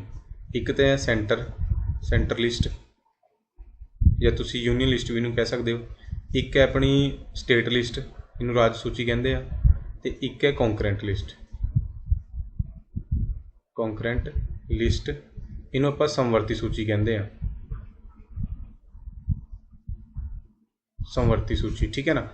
ਸੈਂਟਰ ਲਿਸਟ 'ਚ ਜੋ ਵੀ ਵਿਸ਼ੇ ਲਿਖਿਆ ਹੋਇਆ ਹੈ ਨਾ, ਕੋਈ ਵੀ ਸਬਜੈਕਟ ਲਿਖਿਆ ਹੈ, ਜਿਵੇਂ ਇਹਦੇ 'ਚ ਲਿਖਿਆ ਹੋਇਆ ਡਿਫੈਂਸ, ਹੈ ਨਾ, ਤਾਂ ਡਿਫੈਂਸ ਦੇ ਉੱਤੇ ਜੋ ਵੀ ਕਾਨੂੰਨ ਬਣਾਊਗਾ ਉਹ ਸੈਂਟਰ ਸਰਕਾਰ ਬਣਾਊਗੀ, ਠੀਕ ਹੈ ਨਾ। ਜੋ ਵੀ ਮਤਲਬ ਕੁਛ ਵੀ ਬਣਾਉਣਾ ਹੋਵੇ ਤਾਂ ਉਹ ਸੈਂਟਰ ਦੀ ਸਰਕਾਰ ਹੀ ਬਣਾਊਗੀ, ਕਿਉਂਕਿ ਇਹ ਸੈਂਟਰ ਲਿਸਟ ਦੇ ਵਿੱਚ ਹੈ। ਹੁਣ ਇਹ ਸਟੇਟ ਵਾਲਾ ਹੋ ਗਿਆ ਬਈ, ਹੈ ਨਾ। ਸਟੇਟ ਵਾਲੇ 'ਚ ਲਿਖਿਆ ਹੋਇਆ ਐਗਰੀਕਲਚਰ ਮੰਨ ਲਓ, ਹੈ ਨਾ, ਤਾਂ ਖੇਤੀਬਾੜੀ ਦੇ ਉੱਤੇ ਕੋਈ ਵੀ ਅਗਰ ਕਾਨੂੰਨ ਬਣਾਉਣਾ ਤਾਂ ਉਹ ਸਟੇਟ ਦੀ ਗੌਰਮੈਂਟ ਬਣਾਊਗੀ। ਹੁਣ ਇਹ ਜਿਹੜੀ ਲਿਸਟ ਹੈ ਸਮਵਰਤੀ ਸੂਚੀ ਹੈ ਜਿਹੜੀ ਕੌਂਕਰੈਂਟ ਲਿਸਟ, ਮੰਨ ਲਓ ਇਹਦੇ 'ਚ ਲਿਖਿਆ ਹੋਇਆ ਐਜੂਕੇਸ਼ਨ, ਤਾਂ ਇਹਦੇ 'ਤੇ ਜੋ ਵੀ ਕਾਨੂੰਨ ਬਣਾਊਗੀ ਉਹ ਸੈਂਟਰ ਸਰਕਾਰ ਵੀ ਬਣਾ ਸਕਦੀ ਹੈ ਅਤੇ ਸਟੇਟ ਸਰਕਾਰ ਵੀ ਬਣਾ ਸਕਦੀ ਹੈ ਨਾ। ਇਹ ਦੋਨੇ ਬਣਾ ਸਕਦੀ ਹੈ। ਯਾਨੀ ਸੈਂਟਰ ਲਿਸਟ 'ਚ ਜੋ ਵੀ ਸਬਜੈਕਟ ਨੇ ਉਹਨਾਂ ਦੇ ਉੱਤੇ ਸਿਰਫ ਸੈਂਟਰ ਸਰਕਾਰ ਕਾਨੂੰਨ ਬਣਾਉਂਦੀ ਹੈ। ਸਟੇਟ ਲਿਸਟ 'ਚ ਜੋ ਵੀ ਸਬਜੈਕਟ ਲਿਖੇ ਨੇ ਉਹਨਾਂ ਦੇ ਉੱਤੇ ਸਟੇਟ ਦੀ ਸਰਕਾਰ ਕਾਨੂੰਨ ਬਣਾਉਂਦੀ ਹੈ। ਅਤੇ ਕੌਂਕਰੈਂਟ ਲਿਸਟ ਜੋ ਵੀ ਸਬਜੈਕਟ ਲਿਖੇ ਨੇ ਉਹਨਾਂ ਦੇ ਉੱਤੇ ਦੋਨੇ ਕਾਨੂੰਨ ਬਣਾ ਸਕਦੇ ਆ, ਹੈ ਨਾ। ਤਾਂ ਇਹ ਜਿਹੜੇ 4 ਓਪਸ਼ਨ ਨੇ ਜੇ ਆਪਾਂ ਗੱਲ ਕਰੀਏ, ਉਹਨਾਂ ਨੇ ਪੁੱਛਿਆ ਕਿ ਸਟੇਟ ਦੀ ਸਰਕਾਰ ਜਿਹੜੀ ਹੁੰਦੀ ਹੈ ਨਾ, ਉਹ ਇਹਨਾਂ ਵਿੱਚੋਂ ਕਿਸ ਦੇ ਉੱਤੇ ਕਾਨੂੰਨ ਨਹੀਂ ਬਣਾ ਸਕਦੀ। ਤਾਂ ਆਪਾਂ ਨੇ ਦੇਖਿਆ ਇਹ ਜਿਹੜਾ ਡਿਫੈਂਸ ਹੈ, ਇਹ ਡਿਫੈਂਸ ਸੈਂਟਰ ਦੇ ਅੰਡਰ ਆਊਗਾ ਬਾਈ, ਹੈ ਨਾ, ਇਹ ਸੈਂਟਰ ਦੇ ਅੰਡਰ ਆਊਗਾ। ਯਾਨੀ ਇਹਦਾ ਸਹੀ ਆਨਸਰ ਫਿਰ ਇਹ ਹੋ ਗਿਆ, ਕਿਉਂਕਿ ਇੰਟਰਨਲ ਸਿਕਿਉਰਿਟੀ ਬਣਾ ਕੇ ਰੱਖਣਾ ਵੀ ਰਾਜ ਸਰਕਾਰਾਂ ਦੀ ਜ਼ਿੰਮੇਵਾਰੀ ਹੈ ਨਾ। ਅਤੇ ਖੇਤੀਬਾੜੀ ਵੀ ਰਾਜ ਸਰਕਾਰਾਂ ਦੀ ਹੈ, ਸਿੱਖਿਆ ਦੋਨਾਂ ਦੀ ਹੈ, ਅਤੇ ਇਹ ਡਿਫੈਂਸ ਹੈ ਜਿਹੜੀ ਇਹ ਸੈਂਟਰ ਦੀ ਹੈ, ਠੀਕ ਹੈ ਨਾ। ਤਾਂ ਇਹ 102ਵਾਂ ਪ੍ਰਸ਼ਨ ਆਪਣਾ ਹੋ ਗਿਆ। ਨੈਕਸਟ ਹੈ ਬਈ, ਕੇਂਦਰੀ ਮੰਤਰੀ ਮੰਡਲ ਵਿੱਚ ਕੌਣ ਸ਼ਾਮਿਲ ਹੁੰਦੇ ਹਨ, ਹੈ ਨਾ, ਡੈਸ਼ ਸ਼ਾਮਿਲ ਹੁੰਦੇ ਹਨ। ਤਾਂ ਜਿਹੜਾ ਕੇਂਦਰੀ ਮੰਤਰੀ ਮੰਡਲ ਹੁੰਦਾ ਇਹਦਾ ਸਹੀ ਆਨਸਰ ਹੈ ਬਈ ਡੀ। ਇਹਦੇ 'ਚ ਕੈਬਨਿਟ ਮੰਤਰੀ ਵੀ ਹੁੰਦੇ ਆ, ਰਾਜ ਮੰਤਰੀ ਵੀ ਅਤੇ ਉਪ ਮੰਤਰੀ ਵੀ ਹੁੰਦੇ ਆ, ਠੀਕ ਹੈ ਨਾ। ਇਹ ਯਾਦ ਰੱਖਣਾ ਆਪਾਂ ਨੇ। ਕਲੀਅਰ ਹੈ। ਬਾਕੀ ਚਲੋ ਇੱਥੇ ਕੌਂਸਲ ਆਫ ਮਿਨਿਸਟਰ ਦੀ ਗੱਲ ਚਲੀ ਹੈ, ਤਾਂ 2 ਬੰਦਿਆਂ ਦੇ ਨਾਂ ਆਪਾਂ ਨੇ ਯਾਦ ਰੱਖਣੇ ਆ। ਇੱਕ ਤਾਂ ਜਗਜੀਵਨ ਰਾਮ, ਇਹ ਲਗਾਤਾਰ 32 ਸਾਲ ਤੱਕ ਕੈਬਨਿਟ ਮਿਨਿਸਟਰ ਰਿਹਾ ਬਈ, ਲਗਾਤਾਰ, ਠੀਕ ਹੈ ਨਾ। ਤਾਂ ਯਾਦ ਰੱਖ ਸਕਦੇ ਹੋ ਤੁਸੀਂ, ਸਭ ਤੋਂ ਲੰਬੇ ਟਾਈਮ ਤੱਕ ਕੈਬਨਿਟ ਮਿਨਿਸਟਰ ਰਹਿਣ ਵਾਲਾ ਬੰਦਾ ਜਗਜੀਵਨ ਰਾਮ, ਠੀਕ ਹੈ ਨਾ। ਅਤੇ ਇੱਕ ਹੈ ਰਾਜਕੁਮਾਰੀ ਅੰਮ੍ਰਿਤ ਕੌਰ, ਇਹ ਸਭ ਤੋਂ ਲੰਬੇ ਟਾਈਮ ਤੱਕ ਇੱਕ ਹੀ ਮਿਨਿਸਟਰੀ ਸੰਭਾਲਣ ਵਾਲੀ ਮਹਿਲਾ ਹੈ, ਠੀਕ ਹੈ ਨਾ। ਮਹਿਲਾ ਕੀ ਹੈ, ਮਤਲਬ ਇੰਡੀਆ 'ਚ ਸਭ ਤੋਂ ਲੰਬੇ ਟਾਈਮ ਤੱਕ ਇੱਕ ਹੀ ਮਿਨਿਸਟਰੀ ਨੂੰ ਸੰਭਾਲਣ ਵਾਲਾ ਜੇ ਕੋਈ ਹੈ ਤਾਂ ਉਹ ਰਾਜਕੁਮਾਰੀ ਅੰਮ੍ਰਿਤ ਕੌਰ ਹੈ। ਇਹਨਾਂ ਕੋਲ ਮਿਨਿਸਟਰੀ ਸੀਗੀ ਹੈਲਥ ਦੀ। ਈਵਨ ਇੰਡੀਆ ਦਾ ਪਹਿਲਾ ਜਿਹੜਾ ਹੈਲਥ ਮਿਨਿਸਟਰ ਜੋ ਵੀ ਬਣਿਆ ਉਹ ਰਾਜਕੁਮਾਰੀ ਅੰਮ੍ਰਿਤ ਕੌਰ ਹੀ ਸੀਗੀ, first health minister of India, ਠੀਕ ਹੈ ਨਾ। First health minister of India ਕੌਣ ਸੀ? ਰਾਜਕੁਮਾਰੀ ਅੰਮ੍ਰਿਤ ਕੌਰ, ਠੀਕ ਹੈ ਨਾ। ਇਹ 2 ਆਪਾਂ ਨੇ ਯਾਦ ਰੱਖਣੇ ਆ, ਠੀਕ ਹੈ। ਨੈਕਸਟ ਹੈ ਬਈ, if Rajya Sabha does not return the bill within 14 days, ਠੀਕ ਹੈ ਨਾ। ਤਾਂ ਇਹ ਪ੍ਰਸ਼ਨ ਜਿਹੜਾ ਆਇਆ ਸੀ ਇਹਦੇ 'ਚ ਇੱਥੇ ਮਨੀ ਬਿੱਲ ਹੋਣਾ ਚਾਹੀਦਾ ਸੀਗਾ ਬਈ, ਠੀਕ ਹੈ ਨਾ, ਕਿਉਂਕਿ ਮਨੀ ਬਿੱਲ ਵਾਸਤੇ ਹੀ ਇੱਕ ਸ਼ਰਤ ਹੈ, ਕਿੱਥੇ ਮਨੀ ਬਿੱਲ, ਹੈ ਨਾ। ਮਨੀ ਬਿੱਲ ਵਾਸਤੇ ਹੀ ਸ਼ਰਤ ਹੈ ਬਈ ਕਿ ਉਹ 14 ਦਿਨਾਂ ਦੇ ਅੰਦਰ ਪਾਸ ਕਰਨਾ ਜ਼ਰੂਰੀ ਹੁੰਦਾ ਹੈ ਰਾਜ ਸਭਾ ਨੂੰ। ਜੇ ਉਹ ਰਾਜ ਸਭਾ ਮਨੀ ਬਿੱਲ ਪਾਸ ਨਾ ਕਰੇ 14 ਦਿਨਾਂ ਦੇ ਅੰਦਰ ਤਾਂ ਉਹ ਬਿੱਲ ਹੈ ਜਿਹੜਾ ਉਹ ਆਟੋਮੈਟਿਕਲੀ ਪਾਸ ਮੰਨਿਆ ਜਾਂਦਾ ਹੈ, ਠੀਕ ਹੈ ਨਾ। ਤਾਂ ਉਹ ਬਿੱਲ ਹੈ ਜਿਹੜਾ ਉਹ ਆਟੋਮੈਟਿਕਲੀ ਪਾਸ ਮੰਨਿਆ ਜਾਂਦਾ। ਤਾਂ ਇੱਥੇ ਮਨੀ ਬਿੱਲ ਹੋਣਾ ਚਾਹੀਦਾ ਸੀਗਾ। ਬਾਕੀ ਜੇ ਉਹ ਦੂਜੇ ਬਿੱਲ ਬਾਰੇ ਪੁੱਛ ਰਹੇ ਆ ਤਾਂ 14 ਦਿਨ ਜੇ ਉਹ ਰਿਟਰਨ ਨਹੀਂ ਕਰਦੀ ਬਿੱਲ ਤਾਂ ਕੋਈ ਚੱਕਰ ਨਹੀਂ, ਉਹ ਚੱਲਦਾ ਰਹਿੰਦਾ। ਰਾਜ ਸਭਾ ਜਿਹੜੀ ਉਹ 6 ਮਹੀਨੇ ਤੱਕ ਵੀ ਬਿੱਲ ਹੋਲਡ ਕਰ ਸਕਦੀ ਹੈ, ਠੀਕ ਹੈ ਨਾ। ਜੇ ਬਿੱਲ ਇੱਥੇ ਜੇ ਉਹਨਾਂ ਨੇ ਆਮ ਬਿੱਲ ਬਾਰੇ ਪੁੱਛਿਆ ਹੁੰਦਾ ਤਾਂ ਉਹ ਤਾਂ ਫਿਰ ਇਹ ਆਪਸ਼ਨ ਹੋਰ ਹੀ ਹੋਣੀ ਸੀਗੀ, ਠੀਕ ਹੈ ਨਾ। ਕਿਉਂਕਿ ਜਿਹੜੇ ਬਾਕੀ ਬਿੱਲ ਨੇ ਉਹ ਤਾਂ 6-6 ਮਹੀਨੇ ਰਾਜ ਸਭਾ ਦੇ ਵਿੱਚ ਪੜੇ ਰਹਿੰਦੇ ਆ, ਉਹਨਾਂ ਦਾ ਕੋਈ ਚੱਕਰ ਨਹੀਂ ਹੁੰਦਾ ਬਾਈ, ਠੀਕ ਹੈ ਨਾ। ਕਲੀਅਰ ਹੈ। ਤਾਂ ਇੱਥੇ ਮੇ ਵੀ ਮਨੀ ਬਿੱਲ ਆਉਣਾ ਸੀਗਾ, ਠੀਕ ਹੈ। ਤਾਂ ਮਨੀ ਬਿੱਲ ਬਾਰੇ ਯਾਦ ਰੱਖਣਾ ਹੈ, ਮਨੀ ਬਿੱਲ ਹੈ ਜਿਹੜਾ ਉਹ 14 ਦਿਨਾਂ ਦੇ ਅੰਦਰ ਅੰਦਰ ਰਾਜ ਸਭਾ ਨੂੰ ਕੀ ਕਰਨਾ ਪੈਂਦਾ ਹੈ, ਪਾਸ ਕਰਨਾ ਪੈਂਦਾ ਹੈ, ਠੀਕ ਹੈ ਨਾ। ਜੇ ਉਹ ਪਾਸ ਨਹੀਂ ਕਰਦੀ ਤਾਂ ਬਿੱਲ ਆਟੋਮੈਟਿਕਲੀ ਪਾਸ ਮੰਨਿਆ ਜਾਂਦਾ ਹੈ। ਰਾਜ ਸਭਾ ਮਨੀ ਬਿੱਲ ਨੂੰ ਰਿਜੈਕਟ ਵੀ ਨਹੀਂ ਕਰ ਸਕਦੀ ਬਾਈ, ਠੀਕ ਹੈ ਨਾ। ਅਤੇ ਮਨੀ ਬਿੱਲ ਹੈ ਜਿਹੜਾ ਉਹ ਪ੍ਰੈਜ਼ੀਡੈਂਟ ਦੇ ਕਹਿਣ 'ਤੇ ਆਉਂਦਾ ਹੈ, ਠੀਕ ਹੈ ਨਾ। ਉਹ ਸਿਰਫ ਪ੍ਰੈਜ਼ੀਡੈਂਟ ਕਹੂਗਾ ਤਾਂ ਹੀ ਮਨੀ ਬਿੱਲ ਆਊਗਾ, ਨਹੀਂ ਮਨੀ ਬਿੱਲ ਆਉਂਦਾ ਨਹੀਂ, ਠੀਕ ਹੈ। ਇਹ ਯਾਦ ਰੱਖਣਾ ਆਪਾਂ ਨੇ। ਨੈਕਸਟ ਹੈ ਬਈ, ਰਾਜਪਾਲ ਹੈ ਜਿਹੜਾ ਉਹ ਆਰਡੀਨੈਂਸ ਜਾਰੀ ਕਰਦਾ, ਕਦੋਂ ਕਰਦਾ ਹੈ ਨਾ। ਤਾਂ ਆਰਡੀਨੈਂਸ ਭਾਵੇਂ ਚਾਹੇ ਗਵਰਨਰ ਕਰ ਰਿਹਾ ਰਾਜਪਾਲ, ਭਾਵੇਂ ਆਪਣਾ ਰਾਸ਼ਟਰਪਤੀ ਕਰ ਰਿਹਾ ਬਈ, ਹੈ ਨਾ। ਇਹ ਦੋਨੇ ਉਦੋਂ ਕਰਦੇ ਆ ਜਦੋਂ ਕੋਈ ਵੀ ਸੈਸ਼ਨ ਨਹੀਂ ਚੱਲਦਾ ਹੁੰਦਾ, ਹੈ ਨਾ, ਠੀਕ ਹੈ ਨਾ। ਸੇਮ ਹੈ ਬਈ, ਜਦੋਂ ਕੋਈ ਵੀ ਸੈਸ਼ਨ ਨਹੀਂ ਚੱਲ ਰਿਹਾ ਤਾਂ ਉਦੋਂ ਹੀ ਆਰਡੀਨੈਂਸ ਜਾਰੀ ਹੋ ਸਕਦਾ ਹੈ, ਭਾਵੇਂ ਉਹ ਰਾਸ਼ਟਰਪਤੀ ਕਰ ਰਿਹਾ, ਭਾਵੇਂ ਉਹ ਰਾਜਪਾਲ ਕਰਦਾ ਹੈ, ਠੀਕ ਹੈ ਨਾ। ਦੋਨਾਂ ਦੇ ਆਰਟੀਕਲ ਆਪਾਂ ਯਾਦ ਰੱਖ ਲੈਂਦੇ ਹਾਂ। ਜੇ ਗੱਲ ਕਰੀਏ ਗਵਰਨਰ ਵਾਲੇ ਆਰਡੀਨੈਂਸ ਦੀ ਤਾਂ ਇਹਦਾ ਆਰਟੀਕਲ ਹੈ ਬਈ ਆਰਟੀਕਲ 213, ਅਤੇ ਜੇ ਗੱਲ ਕਰੀਏ ਪ੍ਰੈਜ਼ੀਡੈਂਟ ਵਾਲੇ ਆਰਡੀਨੈਂਸ ਦੀ ਤਾਂ ਪ੍ਰੈਜ਼ੀਡੈਂਟ ਵਾਲਾ ਆਰਡੀਨੈਂਸ ਹੈ ਜਿਹੜਾ ਉਹ ਹੈ 123, ਠੀਕ ਹੈ। ਬਸ ਇਹ ਯਾਦ ਰੱਖਣਾ ਆਪਾਂ ਨੇ। ਨੈਕਸਟ ਹੈ ਬਈ, ਪਹਿਲਾ ਫਾਈਨੈਂਸ ਕਮਿਸ਼ਨ ਕਦੋਂ ਬਣਿਆ ਸੀਗਾ, ਠੀਕ ਹੈ ਨਾ। ਤਾਂ ਪਹਿਲਾ ਫਾਈਨੈਂਸ ਕਮਿਸ਼ਨ ਬਣਿਆ ਸੀਗਾ ਬਾਈ 1951 ਦੇ ਵਿੱਚ, ਕਲੀਅਰ ਹੈ। ਫਾਈਨੈਂਸ ਕਮਿਸ਼ਨ ਦੇ ਨਾਲ ਰਿਲੇਟਡ ਆਪਾਂ ਕੁਝ ਪੁਆਇੰਟ ਯਾਦ ਰੱਖ ਲੈਂਦੇ ਹਾਂ, ਜਿਵੇਂ ਫਾਈਨੈਂਸ ਕਮਿਸ਼ਨ ਦਾ ਆਰਟੀਕਲ ਬਈ ਸਭ ਤੋਂ ਪਹਿਲਾਂ ਤਾਂ ਆਰਟੀਕਲ 280 ਹੋ ਗਿਆ, ਠੀਕ ਹੈ ਨਾ। ਫਾਈਨੈਂਸ ਕਮਿਸ਼ਨ ਦਾ ਆਰਟੀਕਲ 280 ਹੋ ਗਿਆ। ਫਾਈਨੈਂਸ ਕਮਿਸ਼ਨ ਦਾ ਜਿਹੜਾ ਕਾਰਜਕਾਲ ਹੈ ਨਾ, ਟੈਨਿਊਰ ਆ, ਉਹ ਹੈ 5 ਸਾਲ, ਠੀਕ ਹੈ। ਅਤੇ ਹਰ 5 ਸਾਲ ਬਾਅਦ ਹੈ ਨਾ ਜਿਹੜਾ ਉਹ ਰਾਸ਼ਟਰਪਤੀ, ਠੀਕ ਹੈ। ਫਾਈਨੈਂਸ ਕਮਿਸ਼ਨ ਕੌਣ ਅਪੋਇੰਟ ਕਰਦਾ ਹੈ, ਪ੍ਰੈਜ਼ੀਡੈਂਟ ਕਰਦਾ ਹੈ, ਇਹ ਵੀ ਯਾਦ ਰੱਖਣਾ। ਅਪੋਇੰਟ ਕੌਣ ਕਰ ਰਿਹਾ ਇਹਨਾਂ ਨੂੰ, ਪ੍ਰੈਜ਼ੀਡੈਂਟ ਕਰ ਰਿਹਾ, ਰਾਸ਼ਟਰਪਤੀ, ਠੀਕ ਹੈ ਨਾ। ਕਲੀਅਰ ਹੈ। ਅਤੇ ਪਹਿਲੀ ਵਾਰ 1951 'ਚ ਅਪੋਇੰਟ ਕੀਤਾ ਗਿਆ ਸੀ। ਤਾਂ ਇੱਕ ਫਾਈਨੈਂਸ ਕਮਿਸ਼ਨ 'ਚ ਨਾ 5 ਮੈਂਬਰ ਹੁੰਦੇ ਆ, ਇੱਕ ਉਹਨਾਂ ਦਾ ਚੇਅਰਮੈਨ ਹੋ ਗਿਆ, 4 ਐਕਸਟਰਾ ਮੈਂਬਰ ਹੋ ਗਏ, ਹੈ ਨਾ, 4 ਅਦਰ ਮੈਂਬਰ ਹੋ ਗਏ, ਐਕਸਟਰਾ ਨਹੀਂ ਅਦਰ ਮੈਂਬਰ ਹੋ ਗਏ। ਅਤੇ ਪਹਿਲੇ ਫਾਈਨੈਂਸ ਕਮਿਸ਼ਨ ਦਾ ਜਿਹੜਾ ਚੇਅਰਮੈਨ ਸੀਗਾ, ਫਸਟ ਚੇਅਰਮੈਨ, ਹੈ ਨਾ, ਤਾਂ ਉਹ ਸੀਗਾ ਬਈ ਆਪਣੇ ਸੀਗੇ KC ਨਿਯੋਗੀ। ਅਤੇ ਹੁਣ ਚੱਲ ਰਿਹਾ 15ਵਾਂ ਫਾਈਨੈਂਸ ਕਮਿਸ਼ਨ ਚੱਲ ਰਿਹਾ, ਅਤੇ ਇਹਦਾ ਜਿਹੜਾ ਚੇਅਰਮੈਨ ਹੈ ਉਹ ਹੈ NK ਸਿੰਘ। ਸੁਪਰ ਇੰਪੋਰਟੈਂਟ ਹੈ ਬਾਈ, ਡਾਇਰੈਕਟ ਕੁਐਸਚਨ ਪੁੱਛਦੇ ਆ ਕਿ ਵਰਤਮਾਨ 'ਚ ਕਿਹੜਾ ਫਾਈਨੈਂਸ ਕਮਿਸ਼ਨ ਚੱਲ ਰਿਹਾ, 15ਵਾਂ ਚੱਲ ਰਿਹਾ, ਜਾਂ ਵਰਤਮਾਨ ਵਿੱਚ ਜਿਹੜਾ 15ਵਾਂ ਫਾਈਨੈਂਸ ਕਮਿਸ਼ਨ ਚੱਲ ਰਿਹਾ ਉਹਦਾ ਚੇਅਰਮੈਨ ਕੌਣ ਹੈ, NK ਸਿੰਘ ਹੈ ਬਾਈ, ਠੀਕ ਹੈ ਨਾ। ਪਹਿਲਾਂ KC ਨਿਯੋਗੀ ਸੀਗਾ, ਪਹਿਲੀ ਵਾਰ 1951 'ਚ ਸ਼ੁਰੂ ਹੋਇਆ ਸੀਗਾ। ਅਤੇ ਇਹ ਜਿਹੜਾ NK ਸਿੰਘ ਹੈ ਇਹਦਾ ਕਾਰਜਕਾਲ ਹੈ ਜਿਹੜਾ 2020 ਤੋਂ 2025 ਤੱਕ ਹੈ ਬਾਈ, ਠੀਕ ਹੈ ਨਾ। ਹੋਰ ਕੁਛ ਇਹਦੇ ਬਾਰੇ, ਫਾਈਨੈਂਸ ਕਮਿਸ਼ਨ ਦਾ ਕੰਮ ਕੀ ਹੁੰਦਾ ਬਈ, ਫਾਈਨੈਂਸ ਕਮਿਸ਼ਨ ਦੇ ਨਾ 3 ਕੁ ਕੰਮ ਹੁੰਦੇ ਆ, ਹੈ ਨਾ। ਇੱਕ ਤਾਂ ਜਿਹੜਾ ਟੈਕਸ ਹੈ ਨਾ, ਇੱਕ ਤਾਂ ਇਹ ਪੁਆਇੰਟ ਯਾਦ ਰੱਖੋ, ਟੈਕਸ ਦਾ ਬਟਵਾਰਾ ਕਰਦਾ ਬਾਈ, ਇਹ ਟੈਕਸ ਦਾ ਬਟਵਾਰਾ ਕਰਦਾ ਫਾਈਨੈਂਸ ਕਮਿਸ਼ਨ ਸਟੇਟ ਅਤੇ ਸੈਂਟਰ ਦੇ ਵਿੱਚ, ਠੀਕ ਹੈ ਨਾ। Tax between state and centre, ਠੀਕ ਹੈ ਨਾ।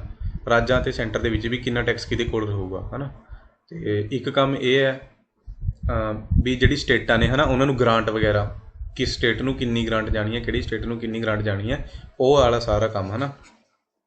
ਗ੍ਰਾਂਟ ਕਿਹੜੀ ਸਟੇਟ ਨੂੰ ਕਿੰਨੀ ਜਾਣੀ ਹੈ, ਇਹ ਸਾਰਾ ਕੁਛ ਇਹਦੇ 'ਤੇ ਡਿਪੈਂਡ ਹੈ, ਠੀਕ ਹੈ ਨਾ। ਅਤੇ ਬਾਕੀ ਜੋ ਰਾਸ਼ਟਰਪਤੀ ਨੇ ਕਹਿਣਾ ਉਹ ਤਾਂ ਕਰੂਗਾ ਹੀ ਬਈ, ਹੈ ਨਾ, ਠੀਕ ਹੈ।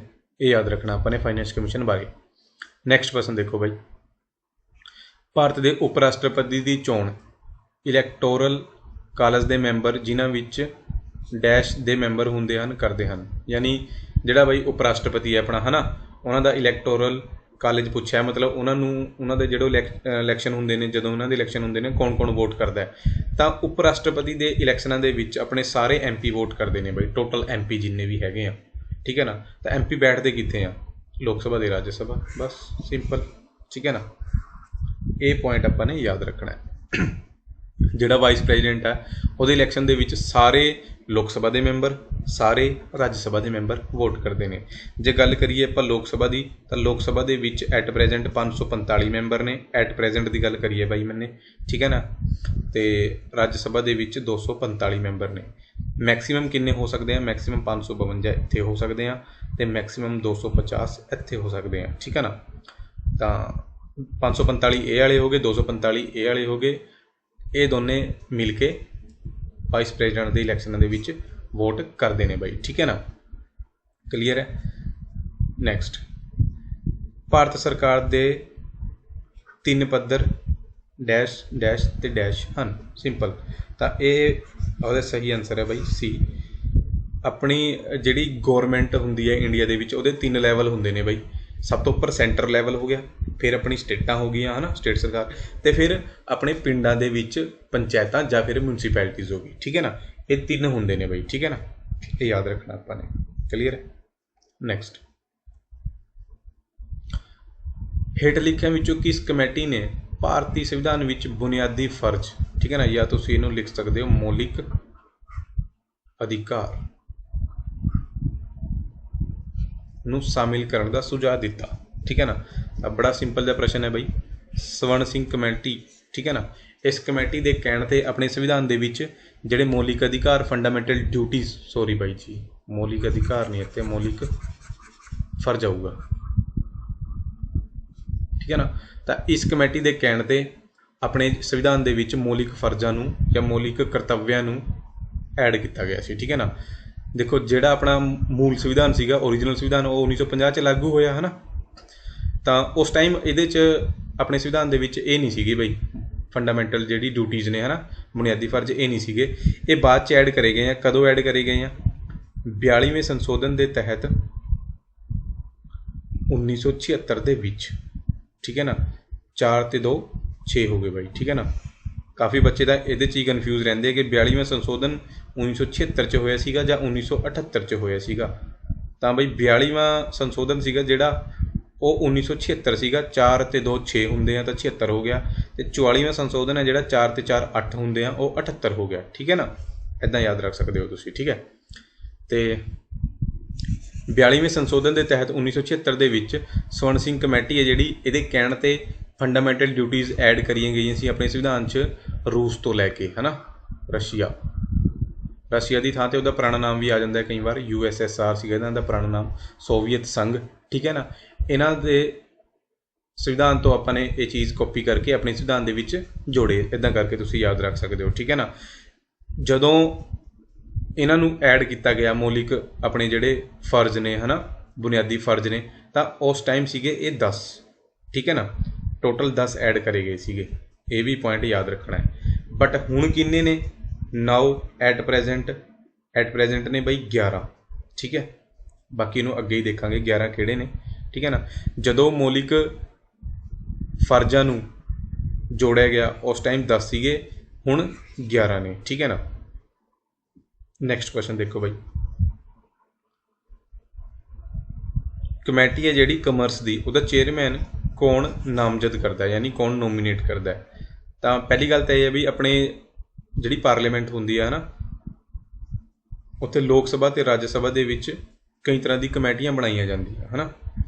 ਤਾਂ ਇੱਕ ਕਮੇਟੀ ਬਣਦੀ ਹੈ ਕਮੇਟੀ ਆਫ ਕਮਰਸ, ਇਹ ਰਾਜ ਸਭਾ ਦੇ ਵਿੱਚ ਬਣਦੀ ਹੈ, ਠੀਕ ਹੈ ਨਾ। ਇਹ ਸਭ ਤੋਂ ਮੇਨ ਗੱਲ ਤਾਂ ਇਹੀ ਹੈ ਕਿ ਕਮੇਟੀ ਆਫ ਕਮਰਸ ਜਿਹੜੀ ਬਣਦੀ ਹੈ ਉਹ ਰਾਜ ਸਭਾ ਦੇ ਵਿੱਚ ਬਣਦੀ ਹੈ। ਤਾਂ ਇਹਨਾਂ ਦੇ ਜਿਹੜੇ ਵੀ ਮੈਂਬਰ ਹੁੰਦੇ ਆ ਉਹ ਕੌਣ ਭੇਜੂਗਾ ਫਿਰ? ਬਈ ਰਾਜ ਸਭਾ ਦੇ ਵਿੱਚ ਬਣਦੀ ਹੈ ਤਾਂ ਰਾਜ ਸਭਾ ਦਾ ਚੇਅਰਮੈਨ ਭੇਜੂਗਾ, ਠੀਕ ਹੈ ਨਾ। ਇਹਦਾ ਸਹੀ ਆਨਸਰ ਕੀ ਹੋ ਗਿਆ? ਰਾਜ ਸਭਾ ਦਾ ਚੇਅਰਮੈਨ, ਠੀਕ ਹੈ। ਜੇ ਇਹ ਕਮੇਟੀ ਲੋਕ ਸਭਾ ਦੇ ਵਿੱਚ ਬਣਦੀ ਤਾਂ ਲੋਕ ਸਭਾ ਦਾ ਸਪੀਕਰ, ਸਹੀ ਗੱਲ ਹੈ ਨਾ। ਜੇ ਇਸ ਕਮੇਟੀ ਦੇ ਵਿੱਚ ਜਿਹੜੇ ਮੈਂਬਰ ਨੇ ਉਹ ਦੋਨਾਂ 'ਚੋਂ ਆਉਂਦੇ, ਵੀ ਕੁਛ ਮੈਂਬਰ ਲੋਕ ਸਭਾ ਦੇ ਹੋ ਗਏ, ਕੁਛ ਰਾਜ ਸਭਾ ਦੇ ਹੋ ਗਏ ਹੈ ਨਾ, ਤਾਂ ਫਿਰ ਦੋਨਾਂ ਦੇ ਮੈਂਬਰ ਇਹਨਾਂ ਨੂੰ ਅਪੁਆਇੰਟ ਕਰਦੇ ਹਨ। ਜਿਹੜੇ ਮੈਂਬਰ ਲੋਕ ਸਭਾ ਤੋਂ ਆਉਣੇ ਆ ਉਹ ਲੋਕ ਸਭਾ ਦੇ ਸਪੀਕਰ ਭੇਜਦਾ, ਜਿਹੜੇ ਰਾਜ ਸਭਾ ਤੋਂ ਆਉਣੇ ਆ ਉਹ ਰਾਜ ਸਭਾ ਦਾ ਚੇਅਰਮੈਨ ਭੇਜਦਾ ਬਾਈ, ਠੀਕ ਹੈ ਨਾ। ਨੈਕਸਟ ਕੁਐਸਚਨ ਹੈ, ਰਾਜ ਦੇ ਨੀਤੀ ਨਿਰਦੇਸ਼ਕ ਸਿਧਾਂਤ ਡੈਸ਼ ਸਾਲ ਤੱਕ ਦੀ ਉਮਰ ਦੇ ਬੱਚਿਆਂ ਨੂੰ ਲਾਜ਼ਮੀ ਸਿੱਖਿਆ ਦੀ ਵਿਵਸਥਾ ਪ੍ਰਦਾਨ ਕਰਦੇ ਹਨ, ਹੈ ਨਾ। ਤਾਂ ਰਾਜਨੀਤੀ ਦੇ ਜਿਹੜੇ ਨਿਰਦੇਸ਼ਕ ਸਿਧਾਂਤ ਨੇ, ਹੈ ਨਾ, ਭਾਗ ਚੌਥੇ ਦੇ ਵਿੱਚ ਨੇ, ਆਪਾਂ ਨੇ ਪੜ੍ਹਿਆ ਹੈ ਹੁਣ ਪਹਿਲਾਂ ਹੀ, ਠੀਕ ਹੈ। ਤਾਂ ਇਹਦੇ 'ਚ ਇੱਕ ਆਰਟੀਕਲ ਹੈ ਬਈ, ਆਰਟੀਕਲ ਹੈ ਆਰਟੀਕਲ 45, ਠੀਕ ਹੈ। ਇਹਦੇ 'ਚ ਇੱਕ ਆਰਟੀਕਲ ਹੈ ਆਰਟੀਕਲ 45। ਆਰਟੀਕਲ 45 ਕਹਿ ਰਿਹਾ ਕਿ ਸਰਕਾਰ ਦਾ ਇਹ ਫਰਜ਼ ਹੈ ਕਿ ਉਹ 6 ਸਾਲ ਤੱਕ ਦੇ ਬੱਚਿਆਂ ਨੂੰ, ਕਿੰਨੇ 6 ਸਾਲ ਤੱਕ ਦੇ ਬੱਚਿਆਂ ਨੂੰ ਫ੍ਰੀ ਹੈ ਜਿਹੜੀ ਉਹ ਐਜੂਕੇਸ਼ਨ ਦੇਵੇ, ਹੈ ਨਾ। ਹੁਣ ਆਪਸ਼ਨ ਦੇ ਵਿੱਚ 6 ਤਾਂ ਹੈਗਾ ਹੀ ਨਹੀਂ, ਠੀਕ ਹੈ, ਬਟ ਇਹਦਾ ਸਹੀ ਆਨਸਰ ਹੈ ਜਿਹੜਾ ਉਹ 6 ਹੈ, ਠੀਕ ਹੈ। 6 ਸਾਲ ਤੱਕ ਦੇ ਬੱਚਿਆਂ ਨੂੰ ਹੈ ਜਿਹੜੀ ਉਹ ਫ੍ਰੀ ਐਜੂਕੇਸ਼ਨ ਦੇਣੀ, ਇਹ directive principle of state policy ਦੇ ਵਿੱਚ ਲਿਖਿਆ ਹੋਇਆ ਹੈ। ਇੱਕ ਚੰਗੀ ਸਰਕਾਰ ਦਾ ਕੰਮ ਹੈ ਕਿ ਬੱਚਿਆਂ ਨੂੰ ਜਿਹੜੀ ਉਹ ਮੁੱਢਲੀ ਸਿੱਖਿਆ ਦੇਵੇ 6 ਸਾਲ ਤੱਕ ਦੇ ਬੱਚਿਆਂ ਨੂੰ, ਠੀਕ ਹੈ ਨਾ। ਅਤੇ ਇਹ ਕਦੋਂ ਐਡ ਕਰਿਆ ਗਿਆ ਸੀਗਾ? ਇਹ ਐਡ ਕਰਿਆ ਗਿਆ ਸੀਗਾ ਬਈ 86ਵਾਂ ਸੰਸ਼ੋਧਨ ਹੋਇਆ ਸੀਗਾ, ਇਹ ਨਹੀਂ ਬਾਈ, ਇਹ ਵਾਲਾ ਜਿਹੜਾ ਹੈ ਨਾ ਬੱਚਿਆਂ ਨੂੰ ਲਾਜ਼ਮੀ ਸਿੱਖਿਆ ਦੇਣਾ, 86ਵਾਂ ਜਿਹੜਾ ਸੰਸ਼ੋਧਨ ਹੋਇਆ ਸੀਗਾ 2002 ਦੇ ਵਿੱਚ, ਅਟਲ ਜੀ ਦੀ ਗੌਰਮੈਂਟ ਸੀਗੀ ਉਸ ਟਾਈਮ ਐਡ ਕਰਿਆ ਸੀਗਾ, ਠੀਕ ਹੈ ਨਾ।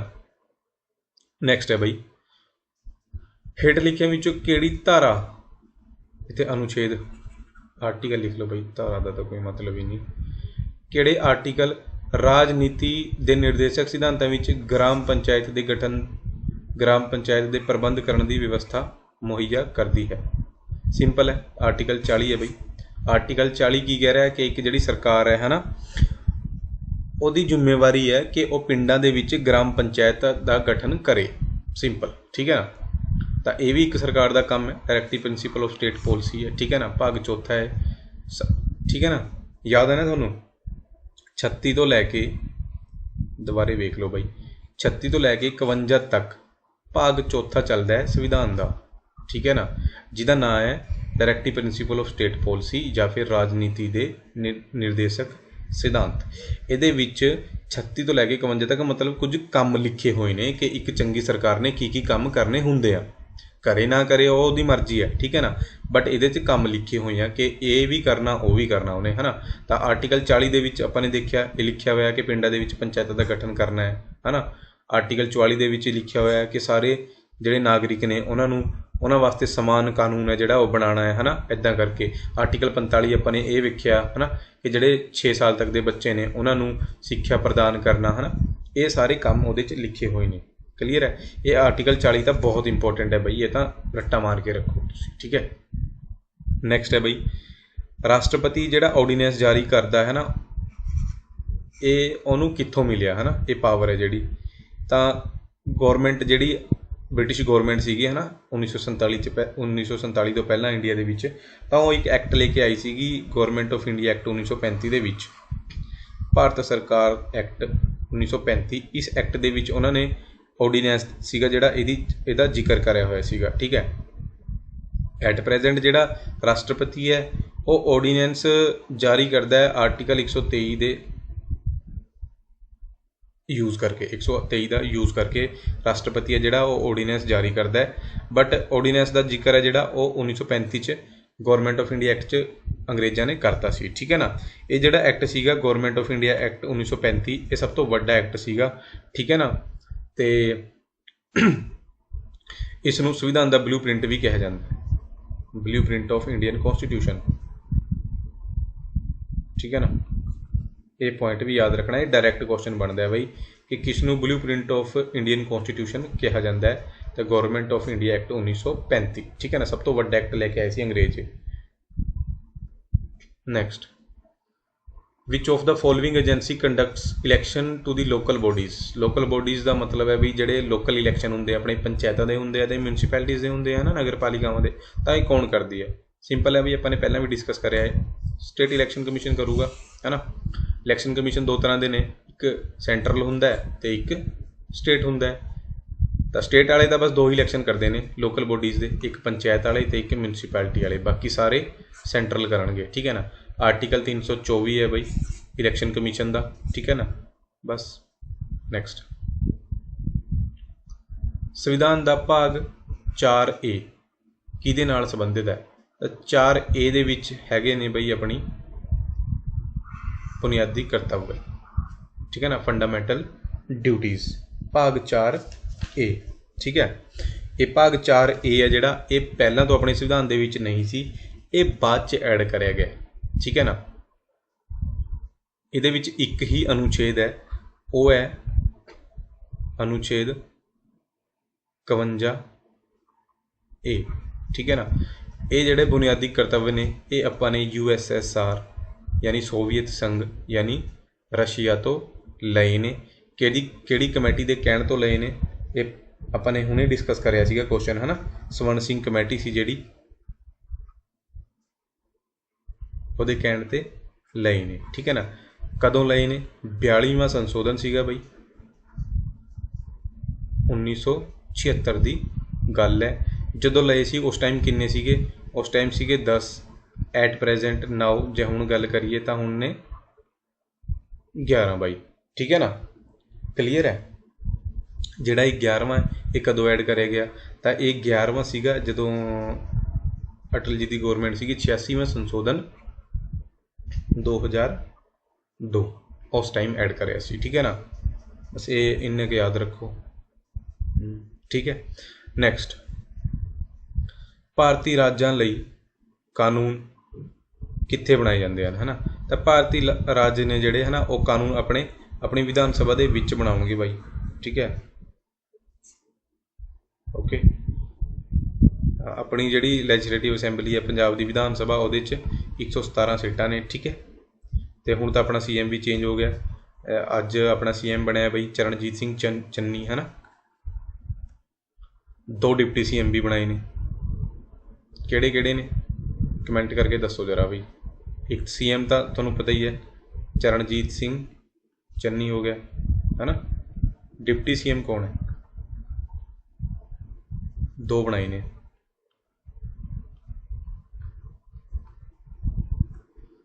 ਨੈਕਸਟ, ਬਲਾਕ ਪੱਧਰ 'ਤੇ ਪੰਚਾਇਤੀ ਰਾਜ ਸੰਸਥਾ ਨੂੰ ਡੈਸ਼ ਵਜੋਂ ਜਾਣਿਆ ਜਾਂਦਾ ਹੈ। ਦੇਖੋ ਆਪਣੇ ਦੇਸ਼ 'ਚ ਨਾ ਵੀ ਇਹ ਪੰਚਾਇਤੀ ਰਾਜ ਸਿਸਟਮ ਹੈ ਜਿਹੜਾ, ਇਹਦੇ 3 ਟਾਇਰ ਨੇ, ਮਤਲਬ 3 ਲੈਵਲ ਤੁਸੀਂ ਇਹਦੇ ਕਹਿ ਸਕਦੇ ਹੋ, ਠੀਕ ਹੈ। ਜੇ ਪਿੰਡਾਂ 'ਚ ਦੇਖੀਏ ਵਿਲੇਜ ਲੈਵਲ 'ਤੇ ਉਹ ਹੁੰਦੀ ਹੈ ਗ੍ਰਾਮ ਪੰਚਾਇਤ,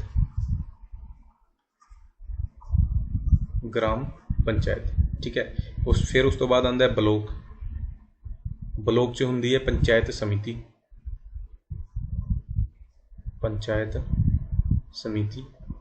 ਫਿਰ ਹੁੰਦੀ ਹੈ ਬਈ ਆਪਣੇ ਜ਼ਿਲ੍ਹਾ ਹੁੰਦਾ ਆਪਣਾ ਡਿਸਟ੍ਰਿਕਟ, ਹੈ ਨਾ। ਤਾਂ ਡਿਸਟ੍ਰਿਕਟ ਲੈਵਲ 'ਤੇ ਹੁੰਦੀ ਹੈ ਜ਼ਿਲ੍ਹਾ ਪਰਿਸ਼ਦ, ਠੀਕ ਹੈ। ਇਹ 3 ਲੈਵਲ ਨੇ ਆਪਣੇ ਇੰਡੀਆ 'ਚ ਪੰਚਾਇਤਾਂ ਦੇ, ਠੀਕ ਹੈ। ਤਾਂ ਇਹਨਾਂ ਨੇ ਕਿਹੜਾ ਪੁੱਛਿਆ? ਇਹਨਾਂ ਨੇ ਬਲੋਕ ਲੈਵਲ 'ਤੇ ਪੁੱਛਿਆ। ਤਾਂ ਬਲੋਕ ਲੈਵਲ 'ਤੇ ਕਿਹੜਾ? ਪੰਚਾਇਤ ਸਮਿਤੀ, ਯਾਨੀ ਸਹੀ ਆਨਸਰ ਹੋ ਗਿਆ ਪੰਚਾਇਤ ਸਮਿਤੀ, ਠੀਕ ਹੈ ਨਾ।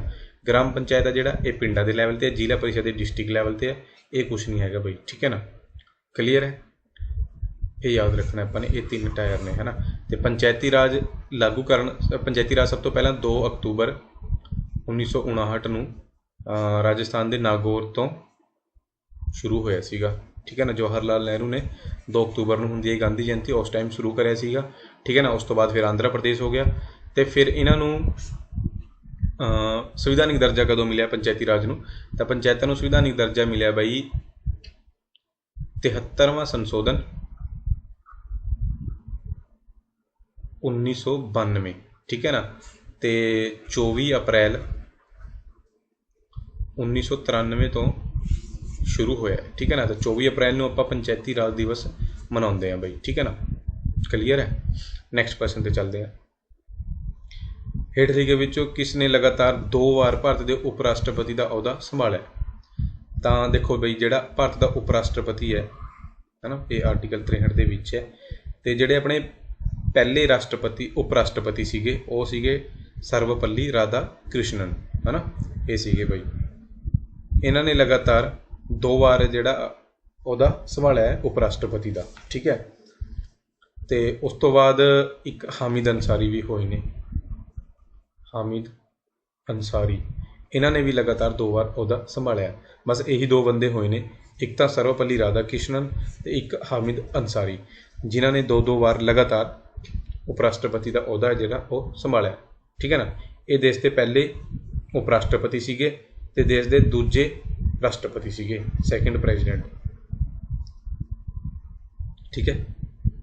ਨੈਕਸਟ ਬਾਈ, ਰਾਸ਼ਟਰਪਤੀ ਕਿਸੇ ਅਜਿਹੇ ਵਿਅਕਤੀ ਨੂੰ ਵੱਧ ਤੋਂ ਵੱਧ ਡੈਸ਼ ਮਹੀਨੇ ਲਈ ਮੰਤਰੀ ਵਜੋਂ ਨਿਯੁਕਤ ਕਰ ਸਕਦਾ ਹੈ ਜੋ ਸੰਸਦ ਦਾ ਮੈਂਬਰ ਨਹੀਂ ਹੈ। ਠੀਕ ਹੈ ਨਾ, ਸਿੰਪਲ ਜਿਹਾ ਪ੍ਰਸ਼ਨ ਹੈ ਬਈ, ਇਹਦਾ 6 ਮਹੀਨੇ ਹੈ ਆਂਸਰ। ਠੀਕ ਹੈ ਨਾ, ਰਾਸ਼ਟਰਪਤੀ ਕਿਸੇ ਵੀ ਵਿਅਕਤੀ ਨੂੰ ਮੰਤਰੀ ਬਣਾ ਸਕਦਾ ਹੈ, ਮੰਤਰੀ ਛੱਡੋ ਬਈ ਪ੍ਰਧਾਨ ਮੰਤਰੀ ਵੀ ਬਣਾ ਸਕਦਾ ਹੈ। ਠੀਕ ਹੈ ਨਾ, ਚਾਹੇ ਉਸਨੇ ਸੰਸਦ ਦਾ ਕੋਈ ਵੀ ਇਲੈਕਸ਼ਨ ਨਾ ਜਿੱਤਿਆ ਹੋਵੇ।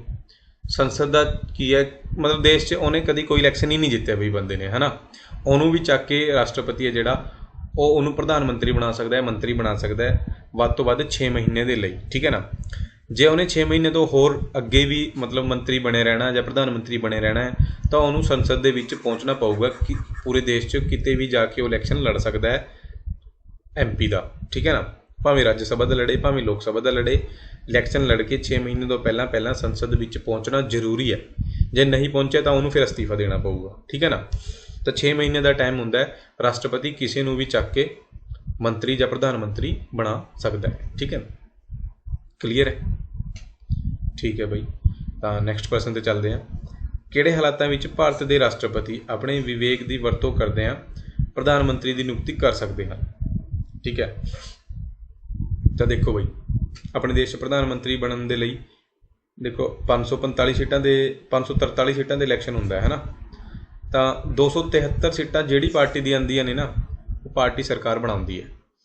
ਠੀਕ ਹੈ, ਜਦੋਂ 273 ਸੀਟਾਂ ਆ ਗਈਆਂ ਹੈ ਨਾ, ਮੰਨ ਲਓ ਕੋਈ ਪਾਰਟੀ ਹੈ XYZ, ਇਹਨਾਂ ਦੀ 273 ਸੀਟਾਂ ਆ ਗਈਆਂ, ਇਸ ਪਾਰਟੀ ਦਾ ਜਿਹੜਾ ਵੀ ਚੇਅਰਮੈਨ ਹੋਊਗਾ ਹੈ ਨਾ, ਜੋ ਵੀ ਇਹਨਾਂ ਦਾ ਹੈੱਡ ਹੋਊਗਾ ਜਿਨ੍ਹਾਂ ਦੇ ਕੰਟਰੋਲ 'ਚ ਪਾਰਟੀ ਹੈ, ਉਹ ਕੀ ਕਰਨਗੇ,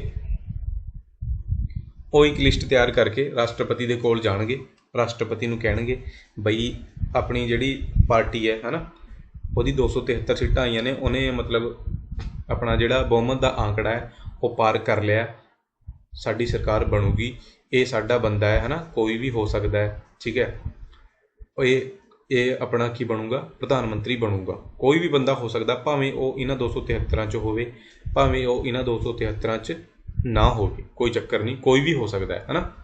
ਠੀਕ ਹੈ ਨਾ, ਕਰਨ ਔਜਲਾ ਹੋ ਗਿਆ ਬਈ, ਪਹਿਲਾਂ ਵੀ ਆਪਾਂ ਨੇ ਵੀਡੀਓ 'ਚ ਇਹਦੀ ਐਗਜ਼ਾਮਪਲ ਲਈ ਸੀ ਹੈ ਨਾ, ਚਲੋ ਕੋਈ ਨਹੀਂ। ਤਾਂ ਇਹਨਾਂ ਨੇ ਕਹਿਤਾ ਵੀ ਇਹ ਬੰਦਾ ਜਿਹੜਾ ਇਹ ਪ੍ਰੈਜ਼ੀਡੈਂਟ ਆਪਣਾ ਪ੍ਰਧਾਨ ਮੰਤਰੀ ਬਣੂਗਾ।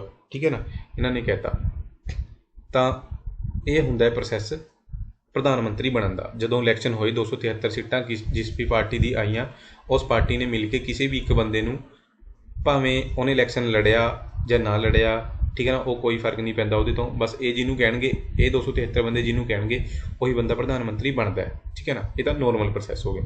ਬਟ ਕਈ ਵਾਰ ਕੀ ਹੁੰਦਾ ਹੈ, ਕੋਈ ਪਾਰਟੀ ਹੈ ਜਿਹੜੀ ਹੈ ਨਾ, ਉਹਦੀ ਸੀਟਾਂ ਆ ਗਈਆਂ 250 ਹੈ ਨਾ, ਬਹੁਮਤ ਉਹਨੇ ਪਾਰ ਨਹੀਂ ਕਰਿਆ, ਬਾਕੀ ਹੋਰ ਪਾਰਟੀਆਂ ਦੀ ਕਿਸੇ ਦੀ 200 ਸੀਟਾਂ ਆਈਆਂ ਨੇ ਹੈ ਨਾ, ਕਿਸੇ ਦੀ 50 ਸੀਟਾਂ ਆਈਆਂ ਨੇ, ਕਿਸੇ ਦੀ 70 ਸੀਟਾਂ ਨੇ, ਇੱਦਾਂ ਕਰਕੇ ਸੀਟਾਂ ਨੇ, ਕਿਉਂਕਿ ਪਾਰਟੀਆਂ ਬਹੁਤ ਨੇ ਬਈ ਆਪਣੇ ਇੰਡੀਆ 'ਚ, ਅਮੈਰੀਕਾ ਵਾਂਗੂ ਤਾਂ ਹੈ ਨਹੀਂ ਵੀ 2 ਹੀ ਪਾਰਟੀਆਂ ਨੇ, ਇੱਥੇ ਬਹੁਤ ਪਾਰਟੀਆਂ ਨੇ ਹੈ ਨਾ, ਤਾਂ ਮੈਜੋਰਟੀ ਕਿਸੇ ਦੀ ਵੀ ਨਹੀਂ ਆਈ। ਹੁਣ ਰਾਸ਼ਟਰਪਤੀ ਕਿਹਨੂੰ ਬਣਾਵੇ ਪ੍ਰਧਾਨ ਮੰਤਰੀ, ਉਹ ਕੀ ਕਰਦਾ ਫਿਰ, ਉਹ ਆਪਣੇ ਹਿਸਾਬ ਨਾਲ ਨਾ ਜਿਹੜੀ ਇੱਕ ਪਾਰਟੀ ਉਹਨੂੰ ਠੀਕ ਲੱਗਦੀ ਹੈ ਵੀ ਹਾਂ, ਜ਼ਿਆਦਾਤਰ ਕੇਸ 'ਚ ਸਭ ਤੋਂ ਵੱਡੀ ਪਾਰਟੀ ਨੂੰ ਉਹ ਇਨਵਾਈਟ ਕਰ ਲੈਂਦਾ, ਇਹਨਾਂ ਨੂੰ ਬੁਲਾਊਗਾ, ਕਹੂਗਾ ਵੀ ਤੁਸੀਂ ਸਰਕਾਰ ਬਣਾ ਲਓ ਹੈ ਨਾ, ਉਹ ਪਹਿਲਾਂ ਹੀ ਕਹਿ ਦੂਗਾ ਵੀ ਚਲੋ ਤੁਹਾਡਾ ਬੰਦਾ ਪ੍ਰਧਾਨ ਮੰਤਰੀ ਹੈ, ਤੁਸੀਂ ਦੱਸੋ ਕਿਹਨੂੰ ਪ੍ਰਧਾਨ ਮੰਤਰੀ ਬਣਾਉਣਾ, ਵੀ ਮੈਂ ਬਣਾ ਦਿੰਦਾ ਪ੍ਰਧਾਨ ਮੰਤਰੀ, ਕੋਈ ਚੱਕਰ ਨਹੀਂ, ਤੁਸੀਂ ਮਹੀਨੇ ਦਾ ਟਾਈਮ ਲੈ ਲਓ ਜਾਂ 1-1.5 ਮਹੀਨੇ ਦਾ ਟਾਈਮ ਲੈ ਲਓ, ਤੁਸੀਂ ਹੋਰ ਪਾਰਟੀਆਂ ਨਾਲ ਗੱਲਬਾਤ ਕਰਕੇ ਦੇਖ ਲਓ, ਕੀ ਪਤਾ ਤੁਹਾਡੇ ਪ੍ਰਧਾਨ ਮੰਤਰੀ ਜਿਹਨੂੰ ਤੁਸੀਂ ਪ੍ਰਧਾਨ ਮੰਤਰੀ ਬਣਾ ਰਹੇ ਹੋ ਹੈ ਨਾ, ਉਹ ਹੋਰ ਪਾਰਟੀਆਂ ਨੂੰ ਵਧੀਆ ਲੱਗੇ ਹੈ ਨਾ, ਫਿਰ ਤੁਹਾਨੂੰ ਸਪੋਰਟ ਕਰਦੇ ਨੇ। ਇੱਦਾਂ ਕਰਕੇ ਤਾਂ ਉਹ ਆਪਣੇ ਵਿਵੇਕ ਦੀ ਵਰਤੋਂ ਕਰਦੇ ਹੈ ਨਾ, ਜਿਵੇਂ ਕੁਐਸਚਨ ਕਹਿ ਰਿਹਾ, ਤਾਂ ਉਹ ਅਪੁਆਇੰਟ ਕਰ ਸਕਦਾ ਹੈ। ਠੀਕ ਹੈ ਨਾ, ਇਹ ਕਦੋਂ ਕਰੂਗਾ, ਜਦੋਂ ਕਿਸੇ ਵੀ ਪਾਰਟੀ ਨੂੰ ਕਿਹੜੀ ਹੈ ਵੀ ਜਿਹੜੀ ਮੈਜੋਰਟੀ ਹੈ ਨਾ 273 ਸੀਟਾਂ ਨਹੀਂ ਮਿਲੀਆਂ ਹੈ ਨਾ, ਯਾਨੀ ਇਹਦਾ ਸਹੀ ਆਨਸਰ ਕੀ ਹੋ ਗਿਆ ਫਿਰ, ਇਹ ਹੋ ਗਿਆ, ਜਦੋਂ ਕੋਈ ਵੀ ਰਾਜਨੀਤਿਕ ਪਾਰਟੀ ਨੂੰ ਲੋਕ ਸਭਾ ਵਿੱਚ ਸਪਸ਼ਟ ਬਹੁਮਤ ਪ੍ਰਾਪਤ ਨਹੀਂ ਹੁੰਦਾ। ਸਮਝੋ ਗੱਲ, ਇਹ ਹੈ ਵੀ। ਠੀਕ ਹੈ, ਬਾਕੀ ਤੁਹਾਨੂੰ ਕੋਈ ਹੋਰ ਡਾਊਟ ਹੋਇਆ ਤਾਂ ਮੈਨੂੰ ਕਮੈਂਟ ਕਰ ਦਿਓ ਜਾਂ ਇੰਸਟਾ 'ਤੇ ਮੈਸੇਜ ਕਰ ਦਿਓ। ਠੀਕ ਹੈ, ਨੈਕਸਟ, ਇਹਨਾਂ ਵਿੱਚੋਂ ਸਭ ਤੋਂ ਵੱਡੀ ਕਮੇਟੀ ਕਿਹੜੀ ਹੈ? ਦੇਖੋ ਬਈ, ਪਹਿਲਾਂ ਤਾਂ ਆਪਾਂ ਆਨਸਰ ਹੀ ਦੇਖ ਲੈਂਦੇ ਸਿੱਧਾ। ਜਿਹੜੀ ਐਸਟੀਮੇਟ ਕਮੇਟੀ ਹੈ ਇਹ ਸਭ ਤੋਂ ਵੱਡੀ ਹੁੰਦੀ ਹੈ। ਠੀਕ ਹੈ, ਇਹਦੇ 'ਚ ਟੋਟਲ 30 ਮੈਂਬਰ ਹੁੰਦੇ ਆ, ਅਤੇ ਇਹ ਸਾਰੇ ਮੈਂਬਰ ਲੋਕ ਸਭਾ ਤੋਂ ਹੀ ਹੁੰਦੇ ਆ ਹੈ ਨਾ, ਇਹ ਸਾਰੇ ਮੈਂਬਰ ਲੋਕ ਸਭਾ ਤੋਂ ਹੀ ਹੁੰਦੇ ਆ, ਆਲ ਫਰੋਮ ਲੋਕ ਸਭਾ। ਅਤੇ ਇਹਨਾਂ ਦੀ ਨਿਯੁਕਤੀ ਕੌਣ ਕਰਦਾ ਹੈ? ਲੋਕ ਸਭਾ ਦਾ ਸਪੀਕਰ ਹੀ ਕਰੂਗਾ ਬਾਈ। ਠੀਕ ਹੈ ਨਾ, ਕਮੇਟੀ ਦੇ ਜਿੰਨੇ ਵੀ ਮੈਂਬਰ ਹੁੰਦੇ ਆ ਨਾ, ਉਹਨਾਂ ਦੀ ਨਿਯੁਕਤੀ ਜਿਹੜੇ ਉਹ ਸਦਨ ਤੋਂ ਆ ਰਹੇ ਨੇ जे लोक सभा तो आ रहे ने तो लोक सभा के सदन च स्पीकर हुंदा वो करूगा, राज्य सभा तो आ रहे हैं तो चेयरमैन करूगा, ठीक है ना। ये तो एस्टीमेट कमेटी होगी। ਇਹਦਾ ਕੰਮ है कि बजट ਦੇ ਵਿੱਚ जो भी एस्टीमेट वगैरह ने है ना, खर्चा बजट की है आने वाले साल का एस्टीमेट ही होंगे भी इन्ना खर्चा आऊगा, इन्ना पैसा साढ़े को आऊगा, इन्ना ਆਪਾਂ ਇੱਥੇ इन्वेस्ट करांगे ਜਾਂ ਇੱਥੇ देश की तरक्की वास्ते यूज़ करांगे, इदा करके है ना एस्टीमेट ही होंगे है ना। तो वो जाँच करती है ये एस्टीमेट कमेटी होंगी है, ठीक है। बाकी इतने इंपोर्टेंट कमेटी है ये पब्लिक अकाउंट कमेटी, ये बारे आप पढ़ांगे। ये टोटल मैंबर की जो गल करिए 22 मैंबर होंगे ने। लोक सभा तो किन्ने होंगे ने 15 मैंबर, राज्य सभा तो किन्ने होंगे ने 10 मैंबर, ठीक है ना। नहीं भाई एक मिनट, राज्य सभा तो 7 होंगे फिर, ठीक है। राज्य सभा तो होंगे 7, लोक सभा तो होंगे 15, ठीक है। 15 ते 7 22 क्लीयर है। तो इस पार्टी का जोड़ा चेयरमैन होगा है ना, नहीं यार, इस कमेटी का जोड़ा प्रेजिडेंट होगा है ना, वो होगा अपोजिशन पार्टी का लीडर, अपोजिशन पार्टी का लीडर होगा जो भी इस कमेटी का चेयरमैन होगा है ना। तो 15 मैंबर लोक सभा तो आएंगे, 7 मैंबर राज्य सभा तो आएंगे। इस कमेटी का काम की है बई पैक, इनू पैक कहते हैं, पैक। इस कमेटी का काम है कैग की रिपोर्ट की जांच करना, कैग की रिपोर्ट की जांच करना। ये डायरैक्ट क्वेश्चन बनता बई, कैग की रिपोर्ट की जांच करने वास्ते किहड़ी कमेटी बनाई जाती है, pack committee, public account committee, ठीक है ना। पब्लिक अकाउंट कमेटी के किन्ने मैंबर ने 22, पब्लिक अकाउंट कमेटी च लोक सभा के किन्ने मैंबर होंगे ने 15 ते राज्य सभा के 7, ठीक है। नैक्सट, राज्यपाल बारे हेठ लिखिया विचों की सही है ना, उन्होंने सही पूछा। तो राज्यपाल के कार्यकाल की कोई सुरक्षा नहीं है, बिल्कुल सही है बई, कोई सुरक्षा नहीं होंगी उसकी, उन्होंने राष्ट्रपति जद मर्जी कढ़ सकता है उसकी पोस्ट तो, ठीक है ना। भावें एक दिन बाद ही कढ़ते हैं ना कि अज किसी बंदे नूं राज्यपाल बनाया गया पंजाब का, अगले दिन उन्होंने कह देंगे बई चल अपना बोरिया बिस्तरा चक ते चलदा बन है ना। तो कोई सुरक्षा नहीं हैगी, क्लीयर है, एक कथन बिल्कुल सही है। नैक्सट है राज्यपाल 5 सालों की म्याद लई ओहदा संभालदा है, ये भी सही है बई, वो आम तौर पर 5 साल वास्ते ही बनाया जाता है, बट फिर भी ਉਹਦੇ कार्यकाल की कोई सुरक्षा होंदा नहीं है ना, कोई सुरक्षा होंदी नहीं, उन्होंने 5 साल तो पहला भी कढ़ सकते हैं, 5 साल तो बाद भी उन्होंने रख सकते हैं, जदों तक राष्ट्रपति की इच्छा है उदों तक वो राज्यपाल बन के रहूगा। तो ये दोनों कथन सही ने है ना, तो इसका सही आंसर हो गया सी, क्लीयर है। तो राज्यपाल का आर्टिकल की है, राज्यपाल किहड़े अनुच्छेद के विच है, आर्टिकल 153, ठीक है ना। पंजाब का राज्यपाल हुण उन्होंने बनाया हुआ है बनवारी लाल पुरोहित है ना, बनवारी लाल पुरोहित, ठीक है ना। नैक्सट बई, हेठ लिखिया विचों किहड़ा राज या केंद्र शासित प्रदेश की जिहड़ी विधान मंडल है जिहड़ा है ना, वो 2 पक्षी किस्म का है, यानी बाई कैमरल है, या इनू इत्थे 2 सदनी भी वो कह सकते सी है ना, 2 सदनी है। तो देखो बई हर एक स्टेट का जिहड़ा विधान मंडल हुंदा है ना, विधान मंडल हुंदा है जिहड़ा वो या तो 2 सदनी हुंदा या 1 सदनी हुंदा। जे आप देखिए 2 सदन किहड़े किहड़े ने, तो एक होगा विधान परिषद ते एक होगी विधान सभा, ठीक है। ये होंगे हैं बई, हुण ये जरूरी नहीं कि हर एक राज्य दे विच इदां ही होवे है ना, ये राज वालियां दी अपनी मर्जी हुंदी है। विधान परिषद जिहड़ा इहदा आर्टिकल है 169, ठीक है। तो विधान सभा है जिहड़ा इहदा आर्टिकल 170, ठीक है भाई। तो विधान परिषद ये राज्यों की अपनी मर्जी हुंदी है, वो इनू रखण या ना रखण। विधान सभा जिहड़ी वो हर एक राज्य दे विच हुंदी है, ईवन यूटियां दे विच भी हुंदी है कईयां दे। तो विधान परिषद टोटल सिर्फ एट प्रेजेंट जे आपां गल करिए 6 राज्यों के विच है। एक हो गया अपना आंध्रा प्रदेश, एक हो गया तेलंगाना, ठीक है, एक हो गया महाराष्ट्र, तो एक हो गया करनाटका, एक हो गया यूपी, तो एक हो गया बिहार। तो ये टोटल 6 ने बई ਜਿਨ੍ਹਾਂ ਦੇ ਵਿੱਚ ਹੈ ਜਿਹੜੀ ਉਹ ਵਿਧਾਨ ਪਰਿਸ਼ਦ ਸਾਨੂੰ ਮਿਲਦੀ ਹੈ। ਠੀਕ ਹੈ, ਤਾਂ ਇਹਨਾਂ ਨੇ ਪੁੱਛਿਆ ਕਿਹੜਾ ਹੈ, ਅੱਛਾ ਕਿਹਦੇ 'ਚ ਹੈਗੀ ਆ, ਤਾਂ ਆਪਸ਼ਨ 'ਚ ਆਪਾਂ ਬਿਹਾਰ ਹੈ। ਠੀਕ ਹੈ ਨਾ, ਤਾਂ ਬਿਹਾਰ ਦੇ ਵਿੱਚ ਹੈ, ਇਹਦਾ ਸਹੀ ਆਨਸਰ ਇਹ ਸੀਗਾ। ਠੀਕ ਹੈ, ਬਾਕੀ ਵਿਧਾਨ ਸਭਾ ਤਾਂ ਸਾਰਿਆਂ 'ਚ ਹੈ।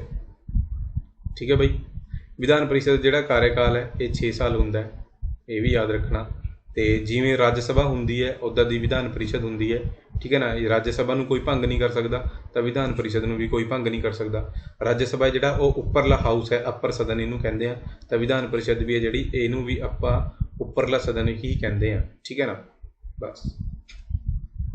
Directive principle of state policy ਹੈ ਜਿਹੜੀ ਉਹ ਕੀ ਹੈ ਨਾ, ਜਸਟੀਫੇਬਲ ਹੈ, ਨੋਨ ਜਸਟੀਫੇਬਲ ਹੈ, ਮੈਂਡੇਟਰੀ ਹੈ, ਜਾਂ ਇਹਨਾਂ ਵਿੱਚੋਂ ਕੋਈ ਨਹੀਂ। ਤਾਂ ਇਹਦਾ ਸਹੀ ਆਨਸਰ ਹੈ ਬਈ ਉਹ ਹੈ ਨੋਨ ਜਸਟੀਫੇਬਲ। ਠੀਕ ਹੈ ਨਾ, ਇਹਦਾ ਮਤਲਬ ਹੈ, ਨੋਨ ਜਸਟੀਫੇਬਲ ਦਾ ਮਤਲਬ ਹੈ ਕਿ ਇਹਨੂੰ ਆਪਾਂ ਫੋਰਸਫੁਲੀ ਲਾਗੂ ਨਹੀਂ ਕਰਵਾ ਸਕਦੇ ਗੌਰਮੈਂਟ ਤੋਂ। Directive principle of state policy ਯਾਦ ਹੈ ਨਾ ਤੁਹਾਨੂੰ, ਭਾਗ 4 ਸੰਵਿਧਾਨ ਦਾ ਹੈ ਨਾ, ਆਰਟੀਕਲ 36 ਤੋਂ ਲੈ ਕੇ 51 ਤੱਕ ਹੈ, ਜਿਹਦੇ 'ਚ ਸਰਕਾਰ ਦੇ ਕੰਮ ਲਿਖੇ ਹੋਏ ਨੇ ਹੈ ਨਾ। ਇੱਕ ਚੰਗੀ ਸਰਕਾਰ ਨੇ ਕੀ ਕੰਮ ਕਰਨੇ ਹੁੰਦੇ ਆ, ਤਾਂ ਬਸ ਉਹ ਕੰਮ ਕਰਨੇ ਹੁੰਦੇ ਆ ਲਿਖੇ ਹੋਏ ਆ, ਇਹ ਨਹੀਂ ਲਿਖਿਆ ਕਿ ਜ਼ਰੂਰੀ ਕਰਨੇ ਆ ਉਹ, ਹੈ ਨਾ। ਉਹ ਸਰਕਾਰ ਦੀ ਆਪਣੀ ਮਰਜ਼ੀ ਹੈ ਵੀ ਕਰੇ ਨਾ ਕਰੇ, ਉਹਨੂੰ ਆਪਾਂ ਫੋਰਸਫੁਲੀ ਨਹੀਂ ਕਰਵਾ ਸਕਦੇ, ਹੈ ਨਾ। ਇਹ ਨਹੀਂ ਵੀ ਉਹਦੇ 'ਚ ਲਿਖਿਆ ਹੋਇਆ, ਜਿਵੇਂ ਆਰਟੀਕਲ 40 'ਚ ਲਿਖਿਆ ਹੋਇਆ ਵੀ ਪੰਚਾਇਤਾਂ ਦਾ ਗਠਨ ਕਰਨਾ ਹੈ, ਹੁਣ ਇਹ ਸਰਕਾਰ ਦੀ ਮਰਜ਼ੀ ਹੈ ਕਰੇ ਨਾ ਕਰੇ। ਉਹਨੂੰ ਲੈ ਕੇ ਚਲੋ ਹੁਣ ਤਾਂ ਇਹ ਸੰਵਿਧਾਨ 'ਚ ਐਡ ਹੋ ਗਿਆ, ਹੈ ਨਾ, ਬਟ ਇਹ ਜਿਹੜੇ ਕੰਮ ਲਿਖੇ ਨੇ ਇਹ ਸਰਕਾਰ ਦੀ ਮਰਜ਼ੀ ਹੁੰਦੀ ਹੈ, ਉਹਨੂੰ ਲੈ ਕੇ ਆਪਾਂ ਕੋਰਟ 'ਚ ਨਹੀਂ ਜਾ ਸਕਦੇ। ਠੀਕ ਹੈ ਨਾ, ਉਹਨੂੰ ਫੋਰਸਫੁਲੀ ਨਹੀਂ ਕਰਵਾ ਸਕਦੇ, ਤਾਂ ਇਹ ਨੋਨ ਜਸਟੀਫੇਬਲ ਹੈ। ਠੀਕ ਹੈ, ਜਿਵੇਂ ਐਗਜ਼ਾਮਪਲ ਦੇ ਤੌਰ 'ਤੇ ਮੈਂ ਤੁਹਾਨੂੰ ਆਰਟੀਕਲ 44 ਦੱਸਦਾ ਬਈ, ਇਹਦੇ 'ਚ ਹੈਗਾ ਆ ਯੂਨੀਫਾਰਮ ਸਿਵਲ ਕੋਡ। ਕੀ ਹੈ ਇਹਦੇ 'ਚ ਹੈ ਯੂਨੀਫਾਰਮ ਸਿਵਲ ਕੋਡ। ਠੀਕ ਹੈ ਨਾ, ਇਹ ਕੀ ਹੁੰਦਾ ਹੈ, ਇਹ ਹੁੰਦਾ ਹੈ ਬਈ ਕਿ ਜਿਹੜੀ ਸਰਕਾਰ ਹੈ ਉਹਨੇ ਆਪਣੇ ਸਾਰੇ ਨਾਗਰਿਕਾਂ ਦੇ ਲਈ ਕੀ ਕਰਨਾ ਹੈ, ਸੇਮ ਕਾਨੂੰਨ ਬਣਾਉਣਾ ਹੈ ਨਾ। ਯੂਨੀਫਾਰਮ ਸਿਵਲ ਕੋਡ ਮਤਲਬ ਆਪਣੇ ਦੇਸ਼ 'ਚ ਜਿੰਨੇ ਵੀ ਨਾਗਰਿਕ ਨੇ, ਭਾਵੇਂ ਉਹ ਕਿਸੇ ਜਾਤ ਦਾ ਹੋਵੇ, ਕਿਸੇ ਧਰਮ ਦਾ ਹੋਵੇ, ਹੈ ਨਾ, ਕਿਸੇ ਵੀ ਨਸਲ ਦਾ ਹੋਵੇ, ਜੋ ਵੀ ਬੰਦਾ ਇੰਡੀਆ ਦਾ ਨਾਗਰਿਕ ਹੈ ਉਹਨਾਂ ਸਾਰਿਆਂ ਵਾਸਤੇ ਸੇਮ ਕਾਨੂੰਨ ਹੈ। ਇਹ ਹੁੰਦਾ ਹੈ ਯੂਨੀਫਾਰਮ ਸਿਵਲ ਕੋਡ। ਇਹ ਹਜੇ ਤੱਕ ਆਪਣੇ ਦੇਸ਼ 'ਚ ਲਾਗੂ ਨਹੀਂ ਹੈਗਾ ਬਈ। ਠੀਕ ਹੈ ਨਾ, ਸਮਝੋ ਗੱਲ। ਤਾਂ ਇਹਨੂੰ ਲੈ ਕੇ ਤੁਸੀਂ ਕੋਰਟ 'ਚ ਨਹੀਂ ਜਾ ਸਕਦੇ ਕਿ ਦੇਖੋ ਜੀ ਆਰਟੀਕਲ 44 ਦੇ ਵਿੱਚ ਲਿਖਿਆ ਹੋਇਆ ਹੈ ਕਿ ਸਰਕਾਰ ਨੇ ਯੂਨੀਫਾਰਮ ਸਿਵਲ ਕੋਡ ਹੈ ਜਿਹੜਾ ਉਹ ਲਾਗੂ ਕਰਨਾ ਹੈ। ਇਹ ਹਾਲੇ ਤੱਕ ਲਾਗੂ ਨਹੀਂ ਹੋਇਆ। ਠੀਕ ਹੈ ਨਾ, ਤਾਂ ਉਹਦੇ 'ਤੇ ਕੋਈ ਕਾਰਵਾਈ ਨਹੀਂ ਬਣਦੀ, ਕਿਉਂਕਿ ਇਹ ਜਿਹੜੇ directive principle of state policy ਨੇ ਬਈ ਇਹ ਨੋਨ ਜਸਟੀਫੇਬਲ ਨੇ, ਇਹਨਾਂ ਨੂੰ ਲੈ ਕੇ ਤੁਸੀਂ ਕੋਰਟ 'ਚ ਨਹੀਂ ਜਾ ਸਕਦੇ। ਠੀਕ ਹੈ, ਕਲੀਅਰ ਹੈ। ਬਾਕੀ ਜਿਹੜੇ ਆਪਣੇ ਮੌਲਿਕ ਅਧਿਕਾਰ ਨੇ ਉਹ ਜਸਟੀਫੇਬਲ ਨੇ। ਜੇ ਤੁਹਾਨੂੰ ਮੌਲਿਕ ਅਧਿਕਾਰ ਨਹੀਂ ਮਿਲ ਰਿਹਾ ਤਾਂ ਤੁਸੀਂ ਕੋਰਟ 'ਚ ਜਾ ਸਕਦੇ ਹੋ। ਠੀਕ ਹੈ, ਕਲੀਅਰ ਹੈ। ਇੱਕ ਤਾਂ ਮੌਲਿਕ ਅਧਿਕਾਰਾਂ ਵਾਸਤੇ ਇਹ 3 ਨੇ ਬਈ, ਦੇਖੋ ਮੈਂ ਤੁਹਾਨੂੰ 3 ਇੱਥੇ ਕਲੀਅਰ ਕਰਦਾ। ਇੱਕ ਨੇ ਮੌਲਿਕ ਅਧਿਕਾਰ, ਫੰਡਾਮੈਂਟਲ ਰਾਈਟ, ਇਹ ਨੇ ਜਸਟੀਫੇਬਲ। ਠੀਕ ਹੈ, ਫਿਰ directive principle of state policy, ਇਹ ਨੇ ਨੋਨ ਜਸਟੀਫੇਬਲ। ਫਿਰ ਇੱਕ ਨੇ ਫੰਡਾਮੈਂਟਲ ਡਿਊਟੀਜ਼, ਹੈ ਨਾ, ਆਪਣੇ ਜਿਹੜੇ ਕਰਤੱਵ ਨੇ, ਇਹ ਵੀ ਨੋਨ ਜਸਟੀਫੇਬਲ ਨੇ। ਇਹ ਜਿਹੜੇ ਤੁਹਾਡੇ ਕਰਤੱਵ ਨੇ, ਹੈ ਨਾ, ਮੰਨ ਲਓ ਕਿ ਆਪਣੇ ਜਿਹੜੇ ਫਰੀਡਮ ਫਾਈਟਰ ਨੇ ਉਹਨਾਂ ਦਾ ਆਦਰ ਕਰਨਾ ਹੈ, ਝੰਡੇ ਨੂੰ ਸਲੂਟ ਕਰਨਾ ਹੈ, ਝੰਡੇ ਦਾ ਆਦਰ ਕਰਨਾ ਹੈ ਨਾ, ਇੱਦਾਂ ਕਰਕੇ। ਤਾਂ ਇਹ ਸਾਡੀ ਡਿਊਟੀਆਂ ਨੇ, ਕਰਤੱਵ ਨੇ ਸਾਡੇ। ਹੁਣ ਆਪਾਂ ਉਹਨੂੰ ਕਰਾਂ ਜਾਂ ਨਾ ਕਰਾਂ ਉਹ ਕੋਈ ਚੱਕਰ ਨਹੀਂ ਹੈਗਾ, ਹੈ ਨਾ। ਉਹਨੂੰ ਵੀ ਲੈ ਕੇ ਕੋਈ ਵੀ ਵਿਅਕਤੀ ਹੈ ਜਿਹੜਾ ਉਹ ਕੋਰਟ ਵਗੈਰਾ 'ਚ ਨਹੀਂ ਜਾ ਸਕਦਾ ਕਿ ਦੇਖੋ ਜੀ ਇਹਦੀ ਡਿਊਟੀ ਹੈ, ਇਹ ਆਪਣੀ ਡਿਊਟੀ ਨਹੀਂ ਕਰ ਰਿਹਾ, ਹੈ ਨਾ। ਉਹ ਵੀ ਨੋਨ ਜਸਟੀਫੇਬਲ ਨੇ। ਕਲੀਅਰ ਹੈ। ਤਾਂ ਜੇ ਬਸ ਇਹੀ ਯਾਦ ਰੱਖਣਾ, ਜਿਹੜੀ ਫੰਡਾਮੈਂਟਲ ਰਾਈਟਸ ਨੇ ਇਹ ਜਸਟੀਫੇਬਲ ਨੇ, ਬਾਕੀ ਇਹ ਦੋਨੇ ਨੋਨ ਜਸਟੀਫੇਬਲ ਨੇ। ਠੀਕ ਹੈ, ਨੈਕਸਟ ਹੈ ਬਈ, ਜਦੋਂ ਸੰਸਦ ਵਿੱਚ ਕੋਈ ਬਿੱਲ ਪੇਸ਼ ਕੀਤਾ ਜਾਂਦਾ ਹੈ ਤਾਂ ਹਰੇਕ ਸਦਨ ਵਿੱਚ ਕਿੰਨੀ ਵਾਰ ਪੜ੍ਹਨ ਤੋਂ ਬਾਅਦ ਲੰਘਦਾ ਹੈ। ਤਾਂ ਇਹ ਜਿਹੜੇ ਬਿੱਲ ਨੇ ਬਈ ਇਹਨਾਂ ਦੀ 3 ਰੀਡਿੰਗ ਹੁੰਦੀਆਂ ਨੇ। ਠੀਕ ਹੈ ਨਾ, ਇਹ ਯਾਦ ਰੱਖਣਾ ਆਪਾਂ ਨੇ। ਬਾਕੀ ਬਿੱਲ ਬਾਰੇ ਆਪਾਂ ਨੇ ਪਹਿਲਾਂ ਪੜ੍ਹ ਲਿਆ ਪਹਿਲੀ ਦੀ ਸਲਾਈਡਾਂ ਦੇ ਵਿੱਚ, ਹੈ ਨਾ। ਠੀਕ ਹੈ, ਨੈਕਸਟ, ਮੰਤਰੀ ਤੋਂ ਇਲਾਵਾ ਕਿਸੇ ਹੋਰ ਮੈਂਬਰ ਦੁਆਰਾ ਸੰਸਦ ਵਿੱਚ ਪੇਸ਼ ਕੀਤਾ ਗਿਆ ਬਿੱਲ ਡੈਸ਼ ਵਜੋਂ ਜਾਣਿਆ ਜਾਂਦਾ ਹੈ। ਤਾਂ ਆਪਾਂ ਨੇ ਪਹਿਲਾਂ ਹੀ ਪੜ੍ਹਿਆ ਬਈ, ਬਿੱਲ ਹੁੰਦੇ ਨੇ ਜਿਹੜੇ 2 ਤਰ੍ਹਾਂ ਤੋਂ ਆਪਾਂ ਨੂੰ ਵੰਡ ਸਕਦੇ ਹਾਂ। ਜਿਹੜੇ ਬਿੱਲ ਮਿਨਿਸਟਰ ਲੈ ਕੇ ਆ ਰਹੇ ਨੇ है ना, वो ਹੁੰਦੇ ਨੇ ਗੌਰਮੈਂਟ ਬਿੱਲ। ਠੀਕ ਹੈ, ਤੇ MP ਲੈ ਕੇ ਆ ਰਹੇ ਨੇ ਜਿਹੜੇ ਆਮ, ਹੈ ਨਾ, ਮੰਤਰੀ ਤੋਂ ਇਲਾਵਾ, ਉਹ ਹੁੰਦੇ ਨੇ ਪ੍ਰਾਈਵੇਟ ਬਿੱਲ। ਤਾਂ ਇਹ ਪ੍ਰਾਈਵੇਟ ਬਿੱਲ ਹੋਊਗਾ, ਠੀਕ ਹੈ ਨਾ, ਕਿਉਂਕਿ ਉਹਨਾਂ ਨੇ ਪੁੱਛਿਆ ਵੀ ਮੰਤਰੀ ਤੋਂ ਇਲਾਵਾ, ਹੈ ਨਾ, ਮੰਤਰੀ ਤੋਂ ਇਲਾਵਾ ਕਿਸੇ ਹੋਰ ਮੈਂਬਰ ਦੁਆਰਾ। ਤਾਂ ਮੰਤਰੀ ਜਿਹੜਾ ਲੈ ਕੇ ਆ ਰਿਹਾ ਬਿੱਲ ਉਹ ਗੌਰਮੈਂਟ ਬਿੱਲ ਹੋ ਗਿਆ, ਮੰਤਰੀ ਤੋਂ ਇਲਾਵਾ ਪ੍ਰਾਈਵੇਟ ਬਿੱਲ ਹੋ ਗਿਆ। ਠੀਕ ਹੈ ਨਾ, ਕਲੀਅਰ। ਨੈਕਸਟ, ਕੌਣ ਭਾਰਤੀ ਰਾਜਾਂ ਵਿੱਚ ਸੰਸਦ ਸਕੱਤਰ ਨਿਯੁਕਤ ਕਰਦਾ ਹੈ ਜੋ ਰਾਜ ਵਿਧਾਨ ਸਭਾ ਦੇ ਮੈਂਬਰ ਹਨ? ਤਾਂ ਇਹ ਇੱਥੇ ਗੱਲ ਰਾਜਾਂ ਦੀ ਹੋਈ ਹੈ, ਤਾਂ ਰਾਜਾਂ ਦੇ ਵਿੱਚ ਕੌਣ ਕਰਦਾ ਹੈ ਬਈ? ਚੀਫ ਮਿਨਿਸਟਰ ਕਰਦਾ ਹੈ। ਠੀਕ ਹੈ ਨਾ, ਇਹ ਪੁਆਇੰਟ ਕਲੀਅਰਲੀ ਯਾਦ ਰੱਖਣਾ ਹੈ, ਚੀਫ ਮਿਨਿਸਟਰ ਕਰਦਾ ਹੈ ਬਈ। ਠੀਕ ਹੈ ਨਾ। ਨੈਕਸਟ, ਹੇਠ ਲਿਖਿਆਂ ਵਿੱਚੋਂ ਕਿਹੜਾ ਲੋਕਤੰਤਰ ਵਿੱਚ ਬੁਨਿਆਦੀ ਅਧਿਕਾਰ ਨਹੀਂ ਹੈ? ਠੀਕ ਹੈ ਨਾ, ਫੰਡਾਮੈਂਟਲ ਰਾਈਟ। ਦੇਖੋ ਆਪਣੇ ਜਿਹੜੇ ਫੰਡਾਮੈਂਟਲ ਰਾਈਟ ਨੇ ਇਹ 12 ਤੋਂ ਲੈ ਕੇ 35 ਤੱਕ ਆਪਣਾ ਭਾਗ ਤੀਜਾ ਹੈ ਇਹਦੇ 'ਚ ਨੇ। ਠੀਕ ਹੈ ਨਾ, ਇਹ ਭਾਗ ਤੀਜੇ ਨੂੰ ਜਾਂ ਫੰਡਾਮੈਂਟਲ ਰਾਈਟ ਨੂੰ ਮੈਗਨਾ ਕਾਰਟਾ ਵੀ ਕਿਹਾ ਜਾਂਦਾ ਹੈ ਬਈ। ਇਹ ਵੀ ਡਾਇਰੈਕਟ ਕੁਐਸਚਨ ਬਣਦਾ ਹੈ ਕਿ ਮੈਗਨਾ ਕਾਰਟਾ ਕਿਹੜੇ ਭਾਗ ਨੂੰ ਕਿਹਾ ਜਾਂਦਾ ਹੈ? ਭਾਗ ਤੀਜੇ ਨੂੰ ਕਿਹਾ ਜਾਂਦਾ ਹੈ, ਯਾਨੀ ਫੰਡਾਮੈਂਟਲ ਰਾਈਟਸ ਜਾਂ ਬੁਨਿਆਦੀ ਅਧਿਕਾਰਾਂ ਨੂੰ ਕਿਹਾ ਜਾਂਦਾ ਹੈ। ਠੀਕ ਹੈ ਨਾ, ਕਲੀਅਰ ਹੈ। ਬਾਕੀ ਕਾਫੀ ਉਹਦੇ 'ਚ ਅਧਿਕਾਰ ਲਿਖੇ ਨੇ, ਹੈ ਨਾ, ਟੋਟਲ ਆਪਣੇ ਕੋਲ ਐਟ ਪ੍ਰੈਜੈਂਟ ਜੇ ਗੱਲ ਕਰੀਏ 6 ਨੇ। ਠੀਕ ਹੈ, ਅਤੇ ਆਪਾਂ ਨੇ ਇਹ ਜਿਹੜੇ ਅਧਿਕਾਰ ਨੇ ਇਹ USA ਤੋਂ ਲਏ ਨੇ, ਇਹ ਵੀ ਯਾਦ ਰੱਖਣਾ ਹੈ। ਹੁਣ ਉਹਨਾਂ 6 ਦੇ ਵਿੱਚੋਂ ਦੇਖੋ ਬਰਾਬਰੀ ਦਾ ਅਧਿਕਾਰ ਵੀ ਹੈਗਾ ਹੈ, ਠੀਕ ਹੈ, ਆਜ਼ਾਦੀ ਦਾ ਅਧਿਕਾਰ ਵੀ ਹੈਗਾ ਹੈ, ਅਤੇ ਆਪਣਾ ਜਿਹੜਾ ਵਿੱਦਿਆ ਦਾ ਅਤੇ ਸੱਭਿਆਚਾਰ ਦਾ ਅਧਿਕਾਰ ਵੀ ਹੈਗਾ ਹੈ। ਠੀਕ ਹੈ, ਇਹ ਤਿੰਨੇ ਨੇ। ਪਰ ਬਈ ਸਾਨੂੰ ਕਿਸੇ ਦਾ ਸ਼ੋਸ਼ਣ ਕਰਨ ਦਾ ਅਧਿਕਾਰ ਨਹੀਂ ਹੈਗਾ। ਠੀਕ ਹੈ ਨਾ, ਸ਼ੋਸ਼ਣ ਦੇ ਵਿਰੁੱਧ ਅਧਿਕਾਰ ਹੈ ਸਾਡੇ ਕੋਲ। ਠੀਕ ਹੈ ਨਾ, ਸ਼ੋਸ਼ਣ ਦੇ ਵਿਰੁੱਧ ਅਧਿਕਾਰ ਹੈ ਕਿ ਸਾਡਾ ਕੋਈ ਸ਼ੋਸ਼ਣ ਨਹੀਂ ਕਰ ਸਕਦਾ। ਠੀਕ ਹੈ ਨਾ, ਉਹ ਅਧਿਕਾਰ ਹੈ, ਨਾ ਕਿ ਸਾਨੂੰ ਸ਼ੋਸ਼ਣ ਕਰਨ ਦਾ ਅਧਿਕਾਰ। ਠੀਕ ਹੈ ਨਾ, ਇਹ ਯਾਦ ਰੱਖਣਾ ਹੈ। ਤਾਂ ਇਹਦਾ ਸਹੀ ਆਨਸਰ ਕੀ ਹੋਊਗਾ? ਡੀ ਹੋਊਗਾ ਬਾਈ। ਕਲੀਅਰ ਹੈ। ਨੈਕਸਟ, ਜਿਹੜੇ ਸੁਪਰੀਮ ਕੋਰਟ ਦੇ ਜੱਜ ਨੇ ਉਹਨਾਂ ਦੀ ਜਿਹੜੀ ਸੈਲਰੀ ਹੈ ਉਹ ਕੌਣ ਨਿਰਧਾਰਿਤ ਕਰਦਾ ਹੈ? ਤਾਂ ਉਹ ਆਪਣਾ ਬਈ ਪਾਰਲੀਮੈਂਟ ਦੁਆਰਾ ਨਿਰਧਾਰਿਤ ਕਰੀਆਂ ਜਾਂਦੀਆਂ ਨੇ। ਠੀਕ ਹੈ ਨਾ। ਨੈਕਸਟ, ਅੱਛਾ, ਸੁਪਰੀਮ ਕੋਰਟ ਦੇ ਜੱਜ ਨੇ ਜਿਹੜੇ ਉਹ ਕਿੰਨੀ ਉਮਰ ਦੇ ਵਿੱਚ ਜਾ ਕੇ ਰਿਟਾਇਰ ਹੁੰਦੇ ਨੇ? 65 ਸਾਲ। ਠੀਕ ਹੈ, ਮਿਨੀਮਮ ਏਜ ਉਹਨਾਂ ਦੀ ਕੋਈ ਵੀ ਨਹੀਂ ਹੈਗੀ। ਠੀਕ ਹੈ ਨਾ, 65 ਸਾਲ ਦੀ ਉਮਰ ਦੇ ਵਿੱਚ ਜਾ ਕੇ ਉਹ ਰਿਟਾਇਰ ਹੁੰਦੇ ਨੇ।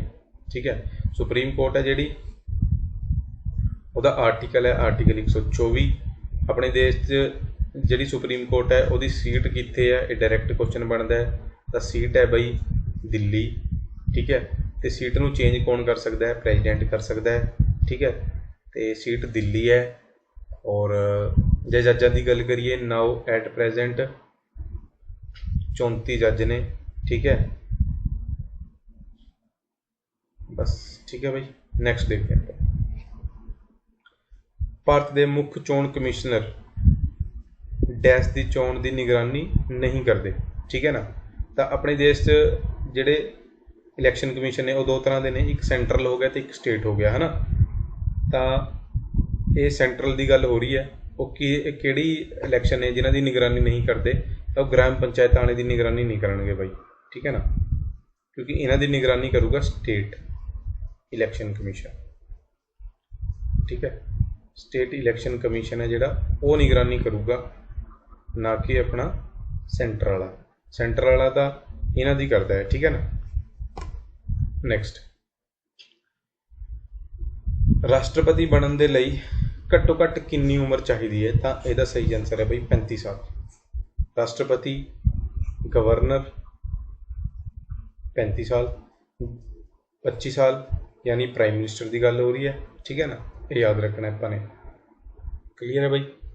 Next, Hindu widow remarriage act ਹੈ ਜਿਹੜਾ ਉਹ ਕਿਹਦੇ ਦੁਆਰਾ ਪੇਸ਼ ਕੀਤਾ ਗਿਆ? ਤਾਂ ਇਹ ਐਕਟ ਹੈ ਜਿਹੜਾ ਇਹ ਕੈਨਿੰਗ ਦੇ ਦੁਆਰਾ ਪੇਸ਼ ਕੀਤਾ ਗਿਆ ਸੀਗਾ।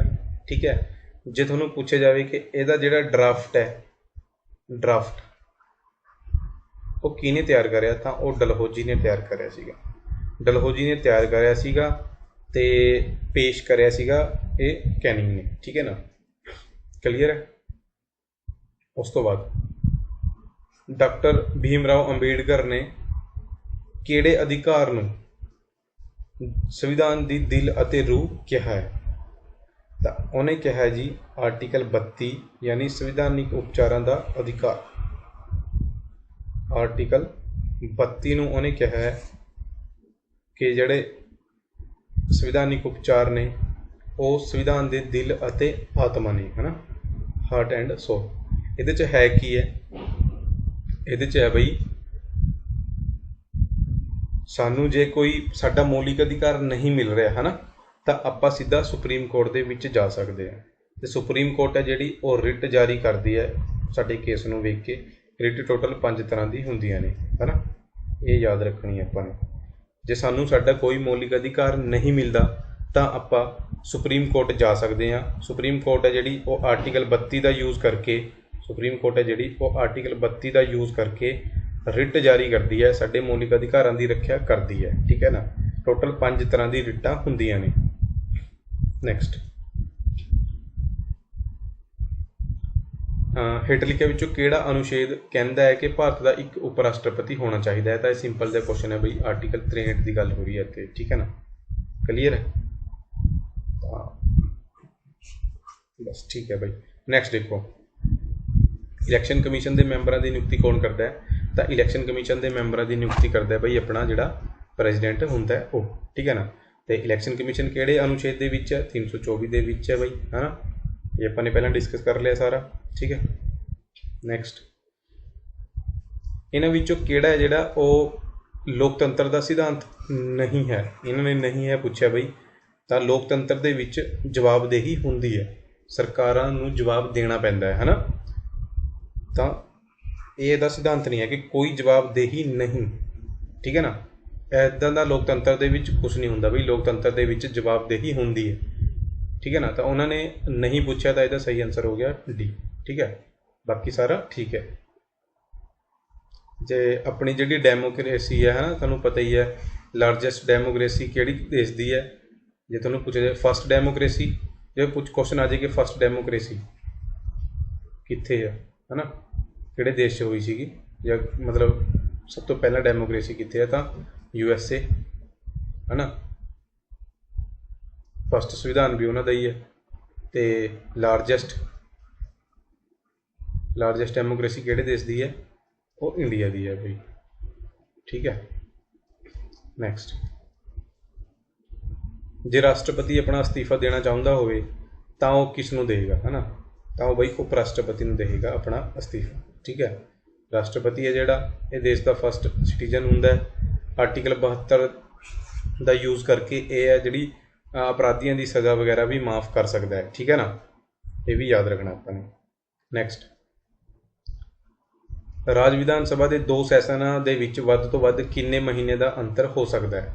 ਤਾਂ ਉਹ ਕਿਹੜੀ ਵੀ ਸਭਾ ਪੁੱਛੇ ਬਾਈ, ਵਿਧਾਨ ਸਭਾ ਪੁੱਛੇ, ਲੋਕ ਸਭਾ, ਰਾਜ ਸਭਾ, ਕੁਛ ਵੀ ਪੁੱਛੇ, ਜਿਹੜਾ ਵੱਧ ਤੋਂ ਵੱਧ ਅੰਤਰ ਹੈ ਉਹ 6 ਮਹੀਨੇ ਦਾ ਹੋ ਸਕਦਾ ਹੈ। ਠੀਕ ਹੈ ਨਾ। ਸੈਸ਼ਨਾਂ ਦੇ ਵਿੱਚ ਜੇ ਗੱਲ ਸੈਸ਼ਨਾਂ ਦੀ ਕਰੀਏ ਤਾਂ ਟੋਟਲ 3 ਤਰ੍ਹਾਂ ਦੇ ਸੈਸ਼ਨ ਨੇ ਬਾਈ। ਠੀਕ ਹੈ ਨਾ। ਸੈਸ਼ਨ ਕੀ ਹੁੰਦਾ? ਸੈਸ਼ਨ ਨੂੰ ਤੁਸੀਂ ਮੀਟਿੰਗ ਸਮਝੋ। ਠੀਕ ਹੈ ਨਾ। ਇਹ ਜਿਹੜੇ ਮੰਤਰੀ ਵਗੈਰਾ ਹੁੰਦੇ ਆ, ਹੈ ਨਾ, ਲੋਕ ਸਭਾ ਵਾਲੇ ਲੋਕ ਸਭਾ 'ਚ ਜਾ ਕੇ, ਰਾਜ ਸਭਾ ਵਾਲੇ ਰਾਜ ਸਭਾ 'ਚ ਜਾ ਕੇ, ਅਤੇ ਵਿਧਾਨ ਸਭਾ ਵਾਲੇ ਵਿਧਾਨ ਸਭਾ 'ਚ ਜਾ ਕੇ ਮੀਟਿੰਗ ਕਰਦੇ ਨੇ, ਹੈ ਨਾ। ਇਹ ਸੈਸ਼ਨ, ਉਹਨੂੰ ਸੈਸ਼ਨ ਕਹਿੰਦੇ ਆ। ਠੀਕ ਆ। 70 ਕਹਿੰਦੇ ਆ ਹਿੰਦੀ ਪੰਜਾਬੀ ਦੇ ਵਿੱਚ। ਇਹ ਜਦੋਂ ਮਿਲਦੇ ਆ, ਹੈ ਨਾ, ਉਹਨੂੰ ਕਹਿੰਦੇ ਆ ਵੀ ਸੈਸ਼ਨ ਸ਼ੁਰੂ ਹੋ ਗਿਆ। ਫਿਰ 1 ਮਹੀਨਾ 1.5 ਮਹੀਨਾ ਉੱਥੇ ਹੀ ਰਹਿੰਦੇ ਆ, ਕਾਨੂੰਨ ਵਗੈਰਾ ਜੇ ਵੀ ਬਣਾਉਣੇ ਹੁੰਦੇ ਇਹਨਾਂ ਨੇ ਉਹ ਬਣਾਉਂਦੇ ਆ, ਹੈ ਨਾ।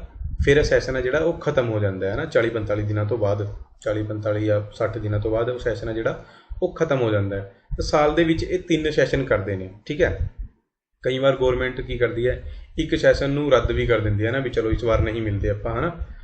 ਤਾਂ ਇੱਕ ਸੈਸ਼ਨ ਰੱਦ ਹੋ ਗਿਆ, ਹੁਣ ਜਿਹੜਾ ਅਗਲਾ ਸੈਸ਼ਨ ਹੋਊਗਾ ਉਹਨੂੰ ਥੋੜ੍ਹਾ ਜਿਹਾ ਜਲਦੀ ਬੁਲਾ ਲੈਣਗੇ। ਕਿਉਂਕਿ 2 ਸੈਸ਼ਨਾਂ ਦੇ ਵਿੱਚ ਜਿਹੜਾ ਗੈਪ ਹੈ ਨਾ ਉਹ 6 ਮਹੀਨੇ ਤੋਂ ਵੱਧ ਨਹੀਂ ਹੋਣਾ ਚਾਹੀਦਾ, ਇਹੋ ਜਿਹਾ ਸੰਵਿਧਾਨ ਦੇ ਵਿੱਚ ਲਿਖਿਆ ਹੋਇਆ। ਤਾਂ ਇਹਦਾ ਸਹੀ ਆਨਸਰ ਫਿਰ ਕੀ ਹੋ ਗਿਆ? 6 ਮਹੀਨੇ ਹੋ ਗਿਆ। ਠੀਕ ਹੈ ਨਾ ਬਾਈ।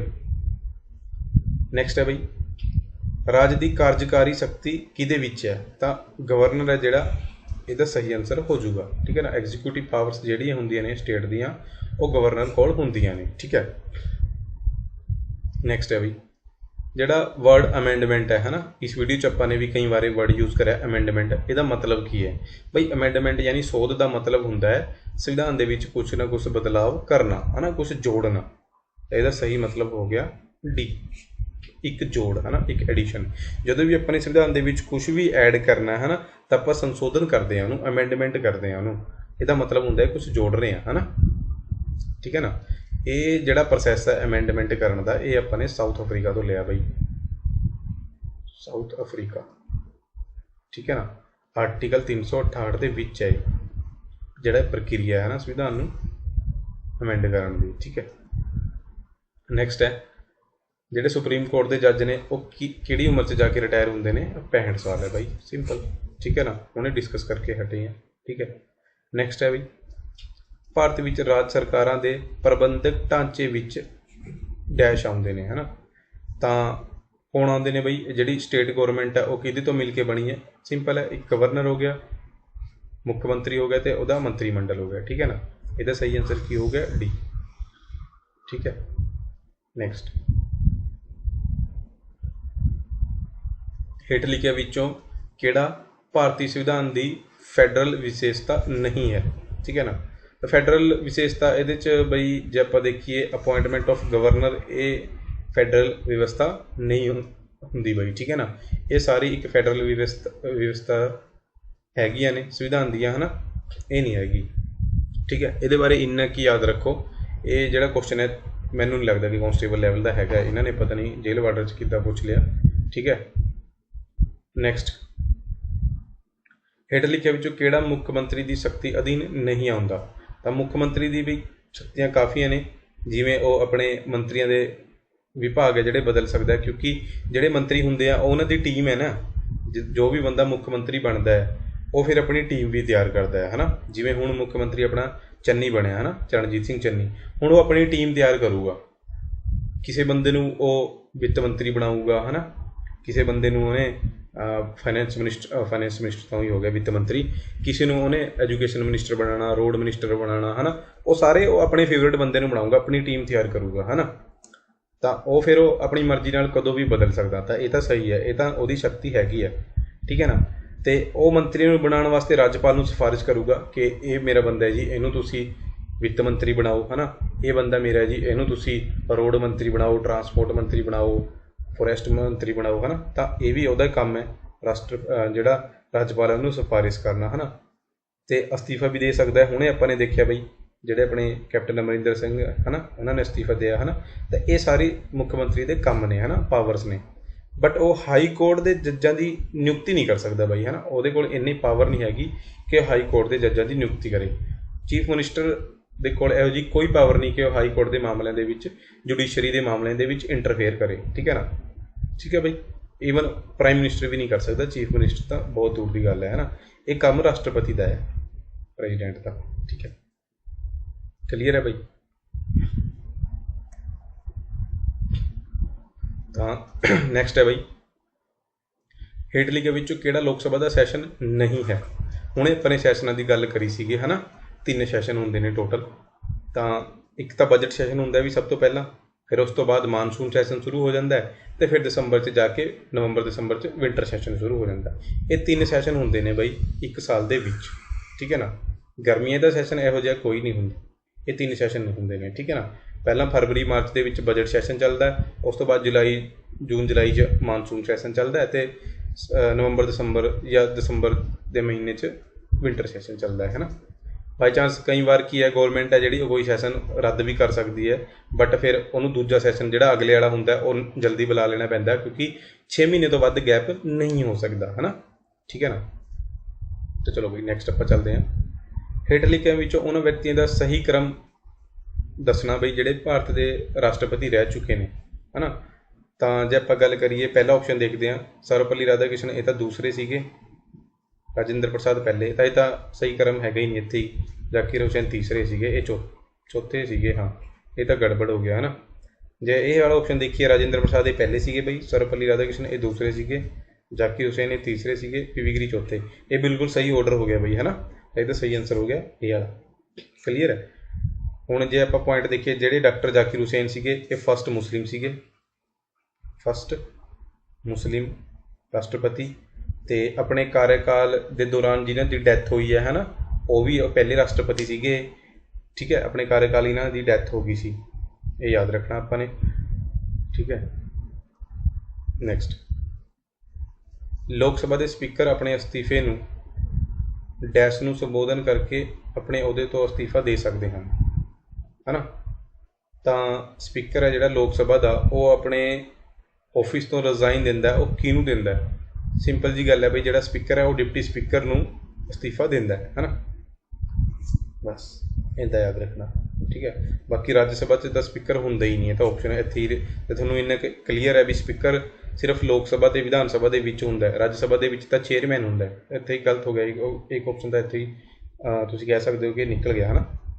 तो स्पीकर है जिहड़ा वो डिप्टी स्पीकर नूं अस्तीफा देऊगा, ठीक है बई। स्पीकर किहड़े अनुच्छेद दे विच हुंदा है? ये आर्टिकल 93 दे विच हुंदा है, ठीक है, ये भी याद रखना है। बाकी लोक सभा दे विच 545 मैंबर होंदे है ने एट प्रेजेंट, तो 552 मैंबर आ जिहड़े वो हो सकते हैं, ठीक है। इन्ना क याद रखियो। नैक्सट, हेठ लिखिया विचों किहड़ी भारत के संविधान की धारा बुनियादी फर्जां नाल संबंधित है? तो फंडामेंटल ड्यूटीज़ ने जिहड़ियां, है ना, फंडामेंटल ड्यूटीज़ ने वो किहड़े आर्टिकल दे विच ने? तो वो आर्टिकल 51 है बई। फंडामेंटल ड्यूटीज़ ने जिहड़ियां वो आर्टिकल 51 दे विच ने, ठीक है। तो फंडामेंटल ड्यूटीज़ आपां ने USSR यानी सोवियत संघ यानी रशिया तो लईआं ने, है नी। आपां ने पहले डिस्कस कर लिया बई, ठीक है। नैक्सट आपां अगले आर्टिकल ते चलते हैं, अगली क्वेश्चन ते चलते हैं अगले दे। हेठ लिखिया विचों किस धारा विच सुतंत्रता के अधिकार की गारंटी दी गई है, ठीक है ना। तो राइट टू फ्रीडम है जिहड़ा, ये आर्टिकल 19 दे विच है। इहदे च कई तरह की आज़ादियां की गल होई हुई है, इनू आज़ादियां का गुच्छा भी आपां कहंदे आ, ठीक है ना। ये आर्टिकल 19 है। आर्टिकल 17 है जिहड़ा, ये है जिहड़ी अपने देश से पहला अनटचेबिलिटी हुंदी सी, है ना, अस्पृश्यता जिन्हों हिंदी च कहंदे आ, छूआछूत जिन्हों आपां पंजाबी च कहंदे आ, उहदा अंत है आर्टिकल 17 दे विच, ठीक है ना। क्लीयर है। तो ये सीगा बई 120वां प्रश्न, ठीक है। तो इस वीडियो के विच आपां ने इन्ने ही क्वेश्चन डिस्कस करे ने। बाकी जिहड़े होर प्रश्न रह गए जेल बार्डर के कुछ पे ने, हले 30-40 प्रश्न होर पे ने, वो भी मैं अगली वीडियो के विच कवर कर दांगा, ठीक है ना। बाकी इस तो इलावा जे तुसीं साडी संविधान वाली जिहड़ी सीरीज़ चल रही है वो नहीं वेखी, तो तुसीं जाके चैनल ते संविधान के नाम तो एक प्लेलिस्ट बनी हुई है, उत्थे जाके चैक कर सकते हो, देख सकते हो, ठीक है ना। बाकी मिलते हैं नैक्सट वीडियो के विच, ठीक है। जे वीडियो चंगी लगी हो तो वीडियो नूं बई शेयर जरूर कर दिओ।